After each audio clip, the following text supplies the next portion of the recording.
بدعون کے دلائل سے ہمیں ہٹ کرنی کرنی مننی چاہیے. بسم اللہ الرحمن الرحیم. جی اعوذ باللہ السمیع العلیم من الشیطان الرجیم. بسم اللہ الرحمن الرحیم. اچھا سر، آج 23 مارچ 2012 ہے اور جمعے کا دن ہے، تو کچھ امپورٹنٹ کوسچنز آپ سے کرنا چاہ رہے ہیں. اس میں سب سے پہلی چیز یہ کہ صحیح مسلم میں حدیث ہے غدیر خم کی کہ آپ صلی اللہ علیہ وسلم نے حجۃ الوداع سے واپسی پر خم نامی گاؤں میں خطبہ دیا، جس میں آپ صلی اللہ علیہ وسلم نے پہلے تو قرآن پاک کے بارے میں ترغیب دلائی، اس کے بعد پھر آپ صلی اللہ علیہ وسلم نے اہل بیت کا احترام کرنے، ان کا خیال رکھنے کے بارے میں فرمایا. تو اس حدیث کے کانٹیکسٹ میں ہمارے جو اہل تشیع بھائی ہیں ان کا یہ کانسیپٹ ہے کہ اس موقع پر نبی صلی اللہ علیہ وسلم نے سیدنا علی کو اپنا وصی بنایا تھا، جبکہ ہمیں صحیح بخاری اور مسلم میں یہ حدیث ملتی ہے کہ آپ صلی اللہ علیہ وسلم کے بارے میں جب عبداللہ رضی اللہ تعالیٰ عنہ سے سیدنا طلحہ نے پوچھا کہ کیا رسول اللہ صلی اللہ علیہ وسلم نے اپنا وصی کسی کو بنایا تھا، انہوں نے کیٹاگوریکل ڈینائی کیا کہ نہیں، البتہ آپ نے ہمیں کتاب اللہ پر عمل کرتے رہنے کی وصیت فرمائی تھی. تو وصی کے اعتبار سے آپ کا کیا کنسپٹ ہے؟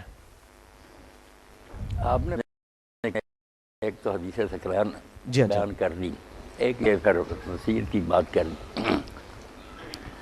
حدیث سکران مختصر میں اس کے بارے میں عرض کروں. بعض لوگوں میں یہ بھی ہے، انہوں نے روایتوں میں درج کر دیا کہ یہ حجۃ الوداع کے موقع پر بھی آپ نے یہ بات کہی، مگر وہ نہیں درست بات. ہاں، یہ صحیح صرف یہ کہ غدیر قوم کے موقع پر ہی آپ نے یہ بیان فرمایا. اور اس سے ہمارے جو شیعہ دوست استدلال کرتے ہیں، اس پر میں نے ان سے کئی بات کہا کہ اگر موقع ہے اس بات کا کہ اہل بیت سے بھی تمسک کرو یا یہ خلافت کا معاملہ، تو یہ میدان عرفات میں آپ کرتے، جہاں سارا عرب جمع تھا وہاں بیان کرتے. اب وہ سارے لوگ کوئی یمن کو چلے گئے، کوئی عراق کدھر چلے گئے، ادھر تو شام والے یا مدینہ والے ہی آئے، ان کے سامنے آپ نے یہ خطبہ دیا. وہ موقع آپ نے کیوں مس کر دیا جب ساری امت وہاں جمع تھی؟ وہ وہاں یہ ہدایت فرماتی. وہاں جو صحیح حدیث وہ آپ دیکھتے ہیں صحیح مسلم میں ابو داؤد میں آپ نے صرف کتاب اللہ کا کہا کہ میں تم میں ایک چیز چھوڑتا ہوں، جس سے ہاں صرف جو ہے نا سنت وغیرہ کا وہ بھی حاکم وغیرہ کی روایتیں بس سارے ہی دیتے ہیں نا، کوئی نہیں. اصل بات جو تھی میں نے کہ تم میں کتاب اللہ چھوڑ رہا ہوں، اس کو پکڑ کر رکھو گے تو گمراہ نہ ہو. یہ جو خطبہ غدیر کا، اس میں بھی جو ہے نا تمسک کی بات کی، ہدایت لو اور نور ہے، وہ سارا قرآن کے بارے میں، اہل بیت کے بارے میں آپ کی بات ٹھیک ہے، آپ نے صرف نا حسن سلوک کی بات کی. اللہ تعالیٰ نے آپ پر منکشف کر دیا تھا کہ بعد میں لوگ ظلم کریں گے، اذکرکم اللہ فی اہل بیت، یہ بات کہی کہ میں تمہیں اللہ کا خوف دلاتا ہوں، میرے اہل بیت کے بارے میں غلط طرف سے اختیار نہ کرنا. ہدایت کی بات جو نا جہاں آتا نا بعض رہتم یہ تمسک کرو گے، وہ بھی نہیں صحیح ثابت ہوئی. نہیں، بات جو نا ٹھیک کرنی چاہیے. ہاں، کتاب جو ہے نا ہدایت کے لیے وہ اللہ کی کتاب ہے بات. باقی جو ہے نا کہ ان کے ساتھ کرنا، نیک سلوک کرنا.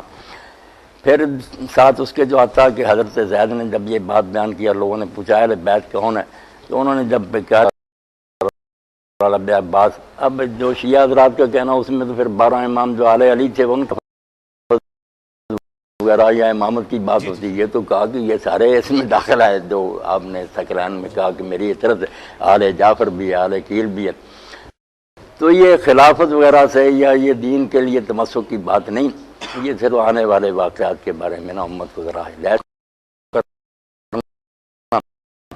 وہ جیسے علامہ مناوی لکھتے ہیں کہ امت نے اس کے بالکل برعکس کیا، جو آپ نے تاکید کی نا اس کے الٹ کیا کہ کچھ شہید کر دیے گئے، کچھ قیدی بنا لیے گئے، کسی کو در بدر پھرایا گیا. ظلم تو محمد علی بھائی بہت کیا نا، آپ کی اس وصیت پر عمل نہ کیا تو ذکرکم اللہ بعد ظلم جو کر سکتے تھے نا وہ کیا. اور وہ ظلم ہی آج تک نا امت کو پھر ایک نہیں ہونے دیتا، کیونکہ جن لوگوں کے دل زخمی ہیں کہ یا رسول اللہ کی اولاد کے ساتھ ان کلمہ گو نے کیا، بات ان کی بھی ٹھیک ہے. یہ دوسرے مسلمان ان کا لحاظ نہیں کرتے کہ ان کی کوئی ذاتی دشمنی نہیں کسی سے، وہ بیچارے غمزدہ ہیں کہ حضور کے بعد یار اس طرح کیوں سلوک کیا گیا، کوئی زہر سے مار دیا گیا، کسی کا سر قلم کر کے علاقوں میں گوایا گیا. اب یہ بات تو دل سود ہی ہے. ہم ہزار پردہ ڈالیں، دل تو جلتا ہے کہ کلمہ گو کا یہ کام نہیں تھا.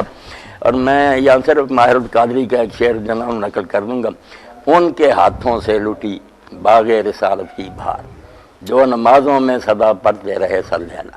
کافر مارتے نا جتنا دکھ نہ ہوتا، کلمہ پڑھ رہے اور پھر ایک آدمی جنت کے جوانوں کا سردار ہے تمہارے سامنے حدیث بیان کر رہا اور کہتا تمہارے اندر ابو سعید خدری جابر موجود، پوچھ لو حضور نے یہ میرے بارے میں فرمایا نہیں کس نے آپ مجھے قتل کر دیا، مگر کوئی کسی نے نا رائے برابر اثر نہیں لیا۔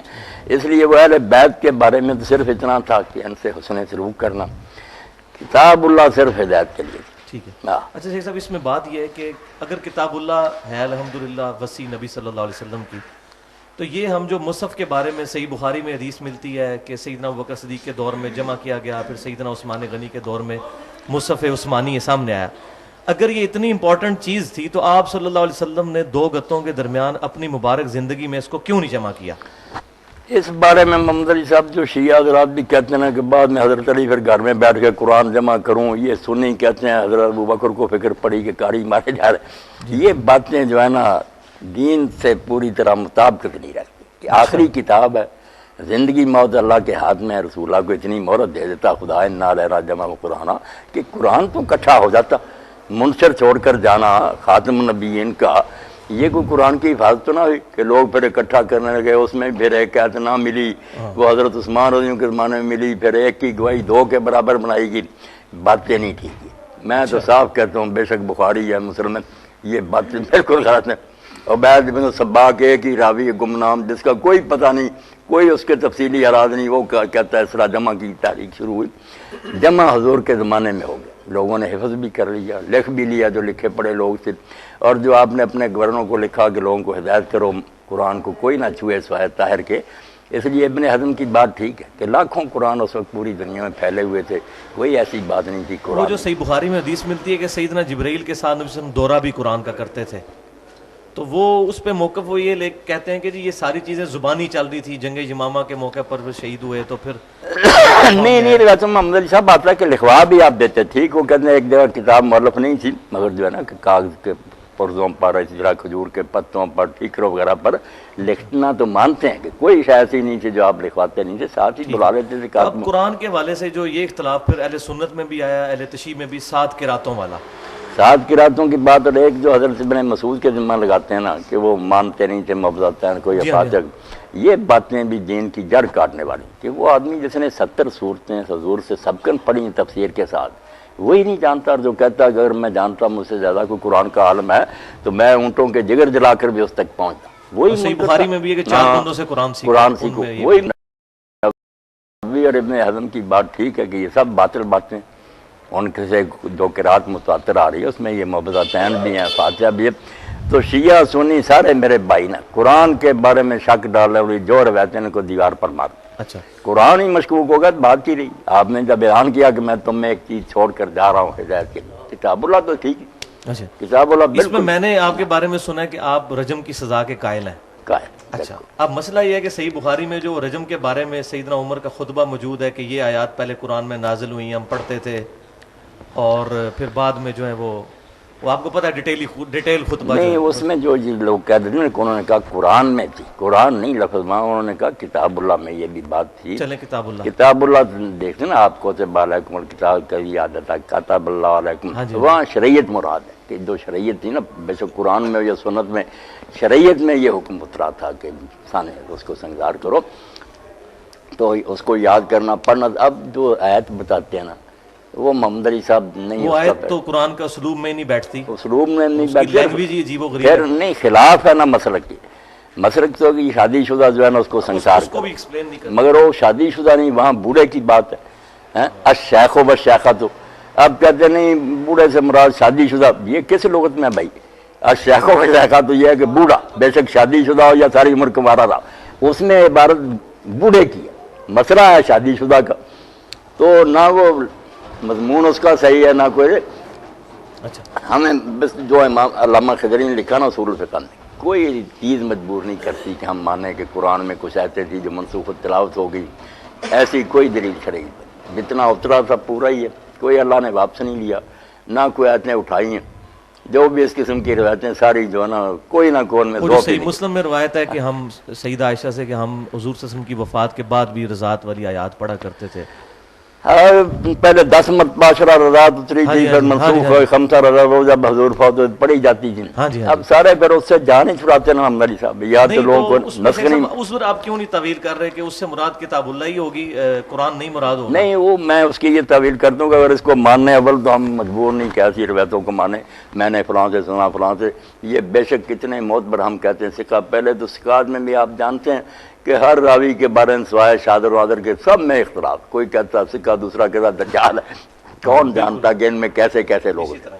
ہم کیوں کتاب اللہ کو مشکوک کریں جو مشرق سے مغرب تک پوری امت کے گھر میں تھی؟ اب مناظروں میں بے شک بحثیں کرتے رہیں، مگر سارے کافروں نے بھی ڈھونڈ نکالا کہ شیعوں کے گھروں میں خار کسی کے ہاں کوئی اور قرآن ملے نہیں، قرآن ایک ہی ملا سب کے پاس، اس لیے قرآن متواتر یقینی پکی ہے، اس میں کوئی شک نہیں۔ اگر وہ کہا جائے نا کہ پڑھا جاتا تھا قرآن میں، اس کی تعویل اگر کرنی ہے تو یہ کر لیں کہ وہ لفظ نہیں پڑھے جاتے تھے، بطور تفسیر یہ سمجھا جاتا تھا کہ قرآن میں جو ہے نا کہ رضاعت کی وجہ سے حرام ہو جاتے رشتے، اس کی تشریح تھی کہ وہ محض بائی چانس تھوڑا بہت دودھ پینے سے نہیں، پہلے تھا کہ 10 مرتبہ دودھ پیے، پھر حکم رہ گیا سنت کے مطابق 5، وہ قرآن میں پڑھا جاتا، یعنی قرآن کی یہ تفسیر کی جاتی۔ ٹھیک ہے تو شیخ صاحب، اس میں جو صحیح بخاری میں ایک روایت ملتی ہے کہ سیدنا علی سے کسی نے پوچھا کہ کیا آپ کو رسول اللہ صلی اللہ علیہ وسلم نے قرآن کے علاوہ بھی کچھ سکھایا؟ تو انہوں نے کہا کہ ہمیں نبی صلی اللہ علیہ وسلم نے قرآن کے علاوہ کوئی چیز نہیں سکھائی الا فہم القرآن، قرآن کا فہم۔ وہ فہم کدھر ہے اس وقت؟ وہ حدیث کی شکل میں تو ہمارے پاس نہیں، سنت کی فہم شکل میں القرآن بھی کر ایک صحیفہ کا بھی ذکر کیا، جی ایک صحیفہ کا جس میں صحیفہ جو ان کے دیت تلوار وغیرہ کے مسائل میان لکھے میں تھا، اس میں بھی دیت وغیرہ کے احکام لکھے ہوئے تھے۔ جی ہاں تو سنت قرآن سے باہر نہیں، جیسے وہ شاطبی نے الموافقات میں لکھا نا کہ ہم کہہ دیں قرآن ہدایت کے لیے کافی، تو قرآن خود کھیلتا نا سنت کی طرف سنت کہ رسول کی اطاعت کرو، اس کی پیروی کرو۔ کتنے احکام ہیں، مثلا اذان کا ذکر آ گیا کہ جب اذا نودی للصلاۃ، دوسری جگہ کہ نادیتم، مگر اس کا کوئی طریقہ کہ وہ کیا الفاظ ہیں، کس طرح کہا جائے، یہ سنت سے پتہ چلا۔ حج کے اس طرح آ جاتا ہے کہ طواف کرو، اب کہاں سے شروع کریں، کتنے چکر لگائیں، تو سنت کی طرف تو جانا ہی پڑے گا، سنت کا انکار نہیں، مگر وہ کتاب اللہ میں ہی داخل ہے۔ ٹھیک ہے، لیکن اب سنت کے مسئلے میں مسئلہ ہے نا کہ اہل تشیع جو ہیں ان کی اپنی کتابیں ہیں، اہل سنت کی اپنی کتابیں ہیں، اور ایک دوسرے کی کتابوں کو پڑھنا، اور اس کو بلکہ کہا جاتا ہے اہل بدعت کی صحبت میں بیٹھنا حرام ہے، بد مذہبوں کی صحبت میں بیٹھنا حرام ہے۔ اب مسئلہ یہ ہے کہ ایک عام آدمی جو ایک مسلمان گھرانے میں آنکھ کھولتا ہے وہ کدھر جائے، کون سی کتاب پڑھے، کہاں سے سنت بس حاصل یہی کرے؟ بات ہے میرے بھائی محمد علی صاحب جو نا کہ فراہ کے پاس نہ بیٹھو، اب ہر گروہ دوسرے کو اہل بیعت کہتا، اس کا مطلب اعلان آدمی حاصل ہی نہ کرے، تعصب کا شکار ہو جائے، اس سے جان چھڑانی چاہیے۔ جتنے اہل اسلام نہ کلمہ گو ان سب کا احترام کرے، ان کی کتابیں پڑھیں، یقین جانے میں مطالعہ کے بدلہ وجل بصیرت کہتا ہوں کہ ہر گروہ میں اتنے قیمتی آدمی پیدا ہوئے نا کہ ان کی کتابیں دیکھ کر حیرت ہوتی ہے کہ علم کے یہ جبال تھے، پہاڑ تھے، تقوی اور پرہیزگاری میں وہ کافر نہیں مرنا چاہیے۔ وہی بات آپ کی کہ پہنچا الگ الگ، کسی کو راویوں نے کچھ بتایا، کسی نے اپنی جگہ، وہ بیچارے مطمئن ہے کہ حضور نے یہ فرمایا۔ اور اس میں جو اختلافات ہم نے ابھار دیے نا، نماز کے کچھ ظواہر ہیں ان کو چھال دیتے ہیں، ورنہ 999 باتیں اگر حدیثیں جمع کی جائے نا مجمع البحرین، ادھر سنی ادھر شیعہ، اخلاقیات ادھر معاملات ادھر آپس ہے، تقریباً ایک ہی بات۔ انسان بننے کے لیے سب کے پاس ایک، مگر ان کو چھوڑ کر جب آ جاتا نا پاؤں دھونے یا مسا کرنا، ہاتھ چھوڑنے، اور 2-4 باتیں اتنی ہم اچھالتے ہیں کہ لوگ سمجھ یار اسلام میں جھگڑا ہی جھگڑا، جھگڑا ہی جھگڑا۔ ٹھیک ہے، اچھا وہ رجم کی تو ہاں۔ اچھا اب آپ کی جو ایکسپرٹیز ہیں جس موضوع پہ، مینلی تو میں وہ ٹاپک ایڈریس کرنا تھا۔ غامدی صاحب نے اس پر جو لکھا نا رجم پر، اور بعض حدیثوں میں اضطراب ثابت کیا، میں اس بارے میں ذرا بتا دوں، میں نے دیکھا اور اس کو ابن حجر نے بھی نا حضرت پادری میں نقل کیا اور کہا یہ معنی تو مناسب، بات بڑی ٹھوس ہے، اور کئی صحابہ سے نقل کیا کہ ان کا یہی مسلک تھا، مگر کہتے ہیں شاذ ہے، غامدی صاحب مانتے ہیں، غامدی صاحب اس کی تعویل کرتے ہیں، وہ کہتے نہیں ہیں گنڈوں کے لیے وغیرہ، ہم مرتد کے لیے جس طرح سزا ہے اس طرح یہ جو وہ فساد پھر فی الارض کرتے ہیں۔ محاربہ کے تحت لے جاتے ہیں، وہ ساری باتیں میں نے پڑھی، ٹھیک ہے۔ مگر جو حدیثوں میں کہتے ہیں نا کہ کسی طرف آتا ہے کہ رجم اور جلد دونوں کرو، کوڑے بھی مارو سنسار بھی کرو، جمع آتا ہے بادام سامت کی، کسی میں صرف کوڑے آتا ہے، کہیں کسی میں سنسار آتا ہے، کسی میں سال کی جلاوت نہیں ہے۔ تو اس بارے میں بعض صحابہ کا بھی مطلب فتح الباری میں، اور شیعہ جو فقہ ہے اس میں نا محمد علی صاحب بہت اچھے طریقے سے بات واضح کی اور سمجھ میں بھی آتی کہ جیسے جیسے جرم شدید ہوتا جاتا سزا بڑھتی جاتی۔ ایک ہے محض زانی اور زانیہ، ان کے ساتھ اور کوئی قید نہیں، صرف شاید زنا کیا وہ کموارے ہیں، ٹھیک ہے، ان کے لیے وہ قرآن پاک کی سزا۔ ایک ہے پھر اس کے ساتھ مل گیا زان المحسن کہ شادی شدہ ہے، اس میں شادی شدہ کا پھر ہے کہ اگر وہ رخصتی نہیں ہوئی تو شیعہ اتحاد میں یہ ہے فقہ میں کہ اس کو سزا جو نا 1 سال دلا وطنی اور کوڑے. پھر تقریب عام بھی بڑھ گیا کہ وہ بیوی کو لے آتا، اور اگر بیوی جو تھی نا وہ موجود تھی مگر وہ وطن سے دور تھی وغیرہ، پھر جو رجم بنا یہ پھر بھی سزا نافذ نہیں ہوگی، کیونکہ رجم جس بنا پر ہے نا کہ حلال کا موقع ہے اور پھر اس نے حد پھلانگی ہے، وہ بیوی پاس ہو اور کوئی رکاوٹ نہ، پھر وہ کرے نا، ورنہ شادی شدہ بھی ہوگا تو پھر رجم نہیں، وہ توڑے اور تقریب میں. سورۃ النساء میں ایک آیت ہے جس کو دلیل بنایا غامدی صاحب نے، حتیٰ یجعل اللہ لہن سبیلا، نہیں وہ ہم سے کونا فی البیوت، آدھی سزا دی جائے جو شادی شدہ سے اس کو آدھی سزا دی جائے اگر لونڈی جو ہے وہ نہیں یہ اصطلاح بھی پرانا خوارج کا، مگر یہ بات نہیں، کیونکہ وہاں جو شروع ہوتا ہے کہ اگر تم محسنات سے نکاح کی استطاعت نہیں رکھتے تو لونڈیوں کے ساتھ ان کے مالکوں کی اجازت سے نکاح. اب جو ہے کہ محسنات سے نکاح اگر مانا شادی شدہ کر لیں تو شادی شدہ سے تو نکاح حرام ہے. وہ فکرہ جو ہے نا کہ اگر تم میں استطاعت نہیں محسنات کے، اس سے پتہ چلتا ہے آزاد کہ آزاد عورتوں سے نکاح کی اگر طاقت نہیں. یہی پھر مانا آ گیا کہ جب شادی ہو جائے لونڈی کے ساتھ اور زنا کرے تو جو پہلے آتا نا کرے محسنات کے ساتھ نکاح کی استطاعت، وہاں جو مانا لیا تھا نا شادی شدہ، ہاں یہی نہیں بات ہی شروع یہ وہاں سے ہوئی. آپ کا کنسیپٹ میں اچھا وہ میں اب چاہ رہا تھا کہ آپ تھوڑا ایڈریس کر دیں جو آپ کی ایکسپرٹیز ہیں جس ٹاپک پہ، اس پہ اب میں باقی کوسچن کرنا چاہتا ہوں. ایک تو یہ بتائیے کہ ابھی عوام الناس کو کافی آپ کے بارے میں کنفیوژن ہے. جب میں نے بھی پچھلے سال 10 دسمبر 2011 کو حسینیت اور یزیدی والا لیکچر ریکارڈ کرایا تو مجھے لوگوں نے کہا یہ آپ مولانا صاحب کے شاگرد ہیں. نہیں کوئی پہلی ملاقات ہے. اچھا اب میں یہ چاہ رہا تھا کہ آپ کے جو عوام میں کنسیپٹ ہے وہ ذرا تھوڑا کلیئر کر کے آئے کہ آپ سیدنا معاویہ رضی اللہ تعالیٰ عنہ کو صحابی مانتے ہیں اور مسلمان مانتے ہیں، یہ ذرا کلیئر کر دیجیے. باقی ان کے اعمال ان کے ساتھ صرف یہ بات کلیئر کر دیجیے. محمد علی صاحب یہ باتیں جانا کیا کریں، اگر صاف کہتے ہیں پھر بھی لوگ خلاف ہوتے ہیں، نہیں کہتے پھر ہم اپنے ضمیر کے مجرم ہیں. اب صحابی کا ایک معنی دعا اس کے لحاظ سے تو آپ نے عبداللہ بن عبیر ان کے ساتھیوں کو بھی کہا، جب لوگوں نے کہا کہ انہیں اجازت قتل کریں تو آپ نے کہا تم چاہتے ہو کہ یہ پروپیگنڈا ہو جائے کہ محمد اپنے اصحاب کو قتل کر، یہ آپ نے پڑھا نا، آپ سے تو کوئی بات چھپی. اصحاب تو ان کو بھی کہا، لغت کے لحاظ سے تو صحابی تھے، ساتھ ہی تھے.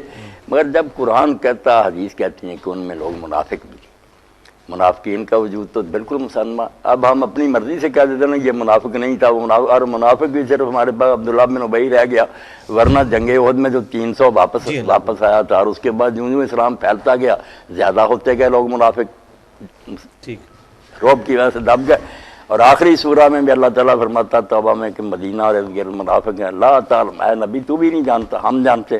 تو اس لیے ہم کس طریقہ سے فیصلہ کر سکتے ہیں کہ یہ آدمی جو ہے صحابی ہے آپ کے دور کا، بظاہر اس نے اسلام قبول کیا، مگر جیسے آتا کہ تم یہ کہو اسلام لائیں، یہ نہ کہو ایمان لائیں، ایمان نہیں تمہارے دلوں میں داخل ہے. یہ سارے فیصلے علامہ الغیوب کے کرنے کے اندر سے کون کیا تھا، جو کام کیے کسی نے، ہم کفر ایمان چھوڑے ان کا احترام بھی کریں، کیوں برا بلا کہیں، ہمیں کوئی حق نہیں، نہ کوئی فائدہ. ہی تلک امۃ قد خلت لها ما کسبت ولکم ما کسبتم. نہیں اس کو بھی محمد علی صاحب لوگ غلط استعمال کرتے ہیں نا، امام احمد کے ذمہ لگاتے ہیں، ابن کثیر بھی لکھتا ہے کہ ان باتوں میں نہیں پڑھا جو گزر گیا. یہ بات نیکوں کے بارے میں، یہ نہیں کہ برے لوگ جو ان کے برائی کا تذکرہ نہ کرو.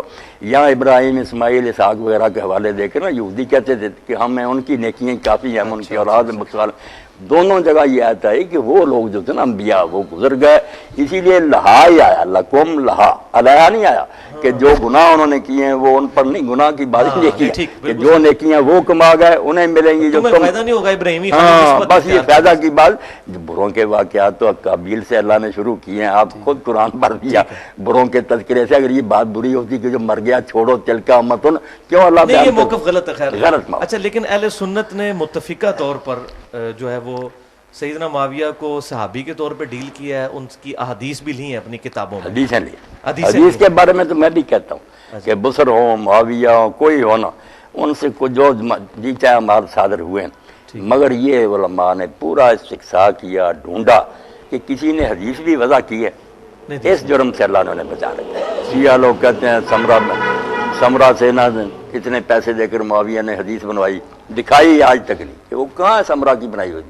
ابو ہریرہ کہتے ہیں گھر سے میں یار کوئی نمونہ دو نا، وہ بیچارے تو ان کے خلاف بولتے رہے. اس تو یہ بہتان نہ لگاؤ، غلطیاں ہوئی ہیں بسم اللہ، مگر حدیث نہیں کسی نے بتائی. اس لیے صحابہ تو کل موضوع اس حد تک بالکل جیسے شاہ ولی اللہ شاہ عبدالعزیز کے روایت حدیث میں سب معتبر. ٹھیک ہے. آ جائیں نیچے کے راوی دیکھیں صحابی آ گیا حدیث نہیں اس نے گھڑی پھر حدیث مان. آپ چونکہ ایک خاص حدیث میں مانتا ہوں ہر ایک کی مانتا ہوں, حدیث میں کوئی شک شیخ صاحب آپ ایک خاص مکتبہ فکر کے ظاہر پلیٹ فارم سے ایک بات کرتے ہیں, اگرچہ آپ کی نیوٹرل بات ہے نہیں. میری بات نیوٹرل ہے لیکن کسی نہ کسی درجے میں اہل یہی کہتے ہیں مسئلہ ہے. جی ہاں. اب مسئلہ ہے کہ آپ امام ابن تیمیہ کو بھی کوٹ کرتے ہیں اپنے اس میں. بہت. اچھا, اب مسئلہ یہ ہے کہ امام ابن تیمیہ کو میں نے بھی اسٹڈی کیا ہے, ان کے مجھے بھی کئی نظریات میں ایسی خرابیاں نظر آئی ہیں, اور بعض اوقات آپ کو بھی اندازہ ہوا ہوگا, بعض اوقات جب وہ شیعہ کے رد میں لکھتے ہیں تو بعض اوقات ناسبیت کی بو آتی ہے ہم سے. سیدنا علی کے فضائل پہ وہ بعض اوقات صحیح حدیث کو ضعیف کرنے کی کوشش کرتے ہیں. تو آپ کا امام ابن تیمیہ کے بارے میں کیا کنسیپٹ ہے کہ وہ اہل سنت میں؟ یہ میرے پاس ایک کتاب جو آئی نا سعودیہ سے, وہ آپ کو بھی پھر مہیا کر دیں گے, اس کا فوٹو اسٹیٹ. لم یکن ابن تیمیہ ناسبیا, انہوں نے ان کی صفائی دیا کہ بالکل انہوں نے نا حضرت علی صاحب کو ان کا مقام صحیح دیا, خلیفہ راشد مانا, جو ان سے لڑے ان کو ناحق سمجھا. باقی وہ مناظرہ میں تو آپ دیکھتے نا ہوتا نا کبھی آدمی جذباتی ہو جاتا. میں نے بھی پڑھا انہوں نے مطلب ناسبیوں کا رد کیا. چلو ٹھیک ہے. اچھا اب یہ بتائیے کہ یہ جو صحیح بخاری آدمی بہت بڑے تھے, ہاں جی کوئی شک نہیں, صحیح بخاری اور مسلم کی متفق حدیث ہے کہ میرے صحابہ کو برا مت کہو, تم میں سے کوئی احد پہاڑ کے برابر بھی سونا خیرات کر دے تو 600 گرام مد ان کی اس کے آدھ کو بھی نہیں پہنچ سکتا. یہ حدیث جو ہے یہ امتیوں کے لیے کہ سیدنا معاویہ کے لیے بھی تھی کہ جن کے دور حکومت میں جمعے کے خطبوں میں سیدنا علی کو گالیاں نکالی جاتی رہی ہیں. تو یہ حدیث کیا ہم سب کے لیے کہ ہم ان کو برا نہ کہیں کہ صحابہ کرام علیہم رضوان کے لیے بھی ہے؟ اس کا جو پس منظر آپ دیکھتے ہیں نا کہ حضرت عبد الرحمن بن عوف رضی اللہ تعالیٰ عنہ کو حضرت خالد بن ولید نے گالیاں دی, گالیاں انہوں نے دی, یہ پورا ٹکڑا نہیں پڑھتے. خالد نے گالیاں دی حضرت عبد الرحمن بن عوف کو, معاملہ حضور تک پہنچا. تو آپ نے خالد اور ان لوگوں کو نا, اس لیے امام نبوی کہتے ہیں کہ اس حدیث میں جو کہا نا صحابہ کو بڑا گناہ کو, یہ مخصوص صحابی جو صلح حدیبیہ سے پہلے ایمان لائے تھے, ورنہ خالد بھی صحابی تھے. آپ نے کہا تم میرے اصحاب کو برا نہ کرو, تم میں سے اب سون بہت پہاڑ.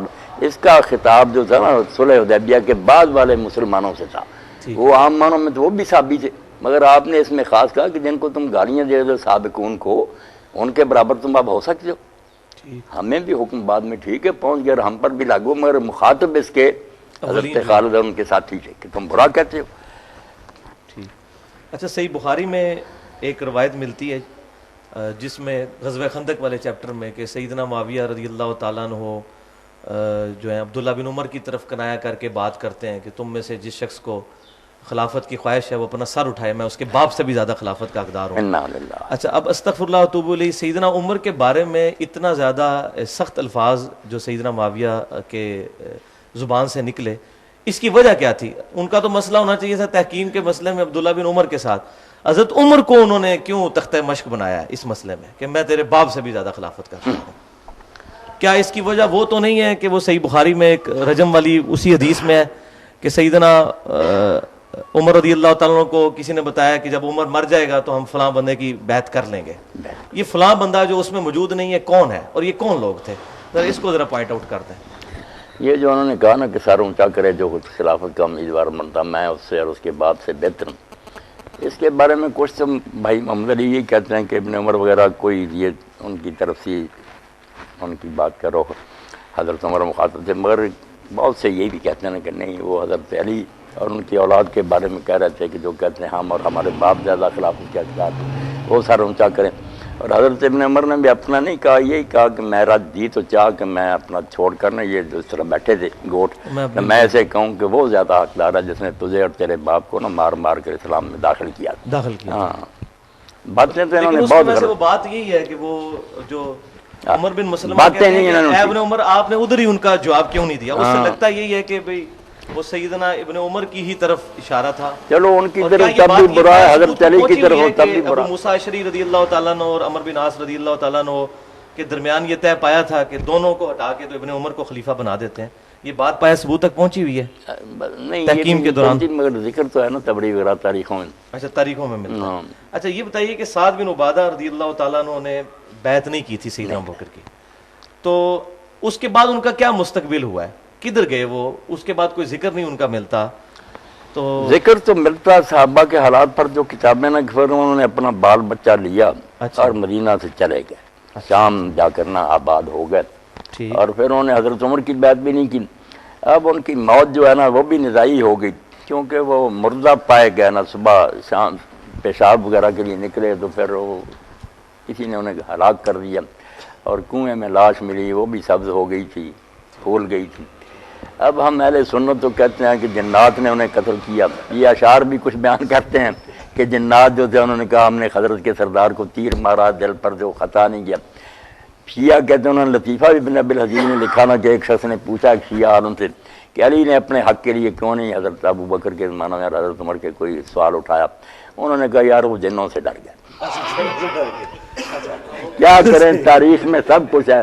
اچھا صحیح ہے۔ شیخ صاحب، سیدنا ابو بکر صدیق رضی اللہ تعالیٰ عنہ پر 6 مہینے کے بعد سیدنا علی نے ان کی بیعت کی، اس میں سیدنا ابو بکر بھی اشکبار ہوئے اور انہوں نے ان کی جو ریزرویشن تھی ان کا احترام کیا، اور سیدنا علی نے بھی تعریف کی ممبر پہ آ کر۔ اب یہ سارے معاملات جو ٹیکل ہوئے، تو اب اس کے بعد کیا سیدنا ابو بکر صدیق رضی اللہ تعالیٰ عنہ کی خلافت پہ ہم اجماع تصور نہیں کر سکتے جب سیدنا علی نے ہی بیعت کر لی؟ جیسے اپنے جو فقہاء اصولی ہیں انہوں نے یہ بات کہی کہ یار یہ اجماع جو ہے، اب ہمارا تو ہے کہ دل سے حضرت علی ان کے ساتھیوں نے بیعت کر رہی، وہ کہتے ہیں یہ شیعہ حضرات کو یہ غلط فہمی ہو گئی ہے، ان کے دل میں یہ شبہ بیٹھ گیا کہ اگر پہلے کرنی ہوتی خوش دلی سے شروع نہ کر رہے تھے، تو جب بتایا گیا کہ حضرت سیدہ فاطمہ جب فوت ہو گئیں تو وہاں پھر محمد علی بھائی آتا نا کہ لوگوں کے چہرے جو تھے نا حضرت علی نے دیکھا وہ بدل گیا، میرا احترام نہیں رہا، انہوں نے پھر بلایا اور ساتھ ہی کہا کہ اکیلے آنا، اور وہاں لکھا کراہیت المحضرت، عمر نہ ہمارے گھر آئے ہیں۔ تو حضرت ابوبکر نے جب ذکر کیا انہوں نے کہا نہ تنا نہ جانا نقصان پہنچائیں گے، انہوں نے کہا نہیں حضور کے خاندان سے یہ توقع نہیں۔ تو وہاں حضرت علی نے جو کچھ پھر کہا کہ ہمیں کوئی حسد نہیں، نام کوئی اس کا لالچ رکھتے ہیں، مگر حضور کا خاندان ہونے کی وجہ سے ہمارا اس میں بڑا دخل تھا، مگر کسی نے مشورہ تک میں بھی ہمیں نہ بلایا، تو پھر حضرت ابوبکر روتے ہی رہنا۔ جی جی۔ تو اب ان کے دل میں جیسے مزیر الغواشی ہے نا، اصول شاشی کی شرح لکھی انہوں نے، تو کہتے ہیں کہ اب بھی ان کے ذہن میں ہے کہ جو بیعت کی نا وہ اسلام کی بہتری کے لیے انہوں نے کر لی کہ چلو مسلمانوں میں فساد ختم ہو جائے، ورنہ آپ جانتے ہیں نا کہ جو کچھ ہو سکتا ابو سفیان نے کرنا چاہا، حضرت علی اگر اس کا شکار ہو جاتے سازش کا تو اسلام مٹ جاتا۔ وہ حضرت عباس سے ملے اور کہنے لگے یار یہ کیا ہوا کہ عبد مناف کی اولاد کو چھوڑ کر انہوں نے بنو تیم کے ایک آدمی کو خلیفہ بنا لیا، 2-3 آدمی مکے، چلو اٹھو علی کو کھڑا کریں اور میں مدینہ سواروں اور پیادوں سے بھر دوں گا اس کی حمایت کے لیے۔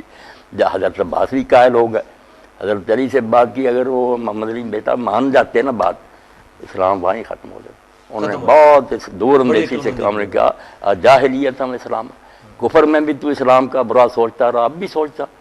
کون ہے وہ پیادے جو میری امداد کے لیے تو لائے گا؟ وہی جو خندق وغیرہ میں لایا تھا، میری امداد کے بہانے لائے گا، نہ میں رہوں گا نہ ابو بکر رہے گا، جا آرام کر، جو بن گیا ٹھیک ہے ہم اس کو قبول کرتے ہیں۔ اچھا، آپ کا کیا اس بارے میں کنسیپٹ ہے کہ جو بعض لوگ کہتے ہیں کہ سیدنا حسن کو زہر جو ہے وہ سیدنا معاویہ نے دیا تھا، بعض لوگ کہتے ہیں یزید نے دیا تھا، اس کے بارے میں کیا پوائنٹ آف ویو ہے آپ کا؟ آپ دیکھتے ہیں کہ اس طرح کی سازشوں کے ثبوت تو نہیں ہوتے کہ لوگ بیان کریں کہ ہمیں تو ویسے ملتی ہیں کہ ان کو زہر دیا گیا زہر، تک تو ہے، یہ تو سب نے لکھا جی ہے ہاں۔ کہ ماتا مسمومن شہید ہوئے وہ زہر سے ہی۔ ٹھیک، اور یہ بھی ہماری اتنی بڑی شرح ہے انور محبود، اس میں وہ لکھتے ہیں کہ یہ جعدہ بنت اشعث نے یزید بن معاویہ کے اشارہ سے یہ کام کیا، ان کی ایک بیوی نے، ابھی بیوی نے۔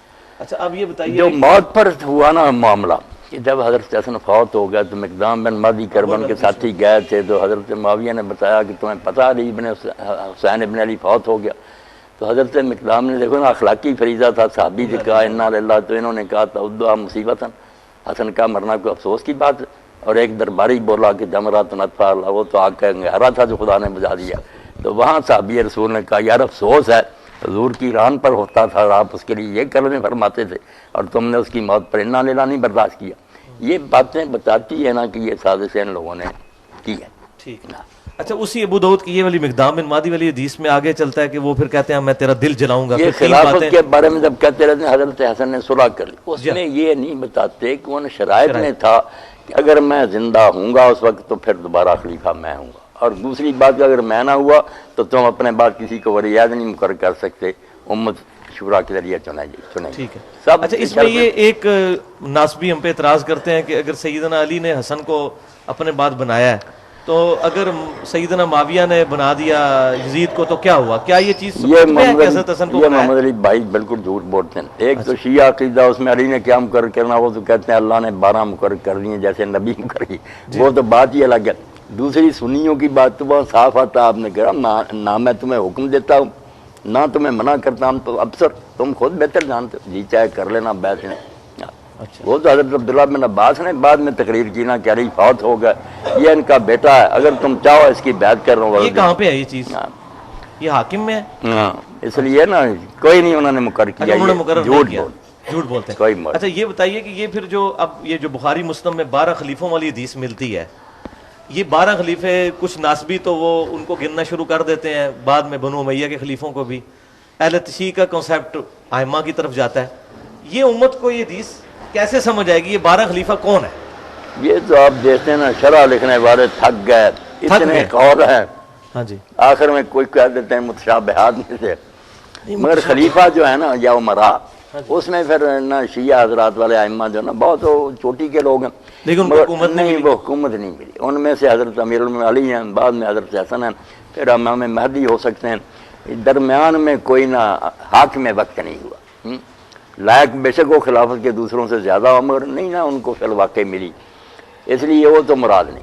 دوسرے جو ناسبی لیتے ہیں کہ لگاتار, اس میں وہ پھر کہتے ہیں ناسبیوں کو دفع کریں, مگر جو اہل سنت میں سے قائل ہے نا کہ لگاتار یزید بھی آگے, یہ ہمارے شیعہ دو دکھاتے ہیں, یہ دیکھو مولا علی قاری نے شرح فقہ نے یزید کو بھی لکھا. بھئی انہوں نے لکھا, ساتھ ہی کہتے ہیں ظالم ہے, بے ایمان ہے, فاسق ہے. وہ کب نیک کہتے ہیں؟ وہ کہتے ہیں اس حدیث میں ان کی مدح نہیں آئی خلیفوں کی, صرف ان کا جو پیریڈ ہے نا وہاں تک کہا کہ اسلام کا غلبہ ہوگا, بعد میں جو نا روب جاتا رہے گا. وہ ٹھیک ہے, جب انہوں نے بنو امیہ نے خود ہی آپس میں ایک خلیفے کو قتل کر دیا, 2 حکومتیں بن گئی, عباسیوں کی الگ, اسپین میں ان کو بنو امیہ, پھر مسلمانوں کی وہ طاقت نہیں رہی. وہ کہتے ہیں ان امیروں کی کوئی مدح کا کلمہ آپ نے نہیں کہا, ان تک اسلام جو ہے نا اس کا غلبہ رہے گا, دنیا پر اس کا روب رہے گا. عمر بن عبد اور جو شاہ ہے نا ابن کثیر اور امام ابن زین, ان کا جو ہے کہ قیامت تک 12 ہوں گے عادلی خلفائے راشدین, مگر لگاتار نہیں 12.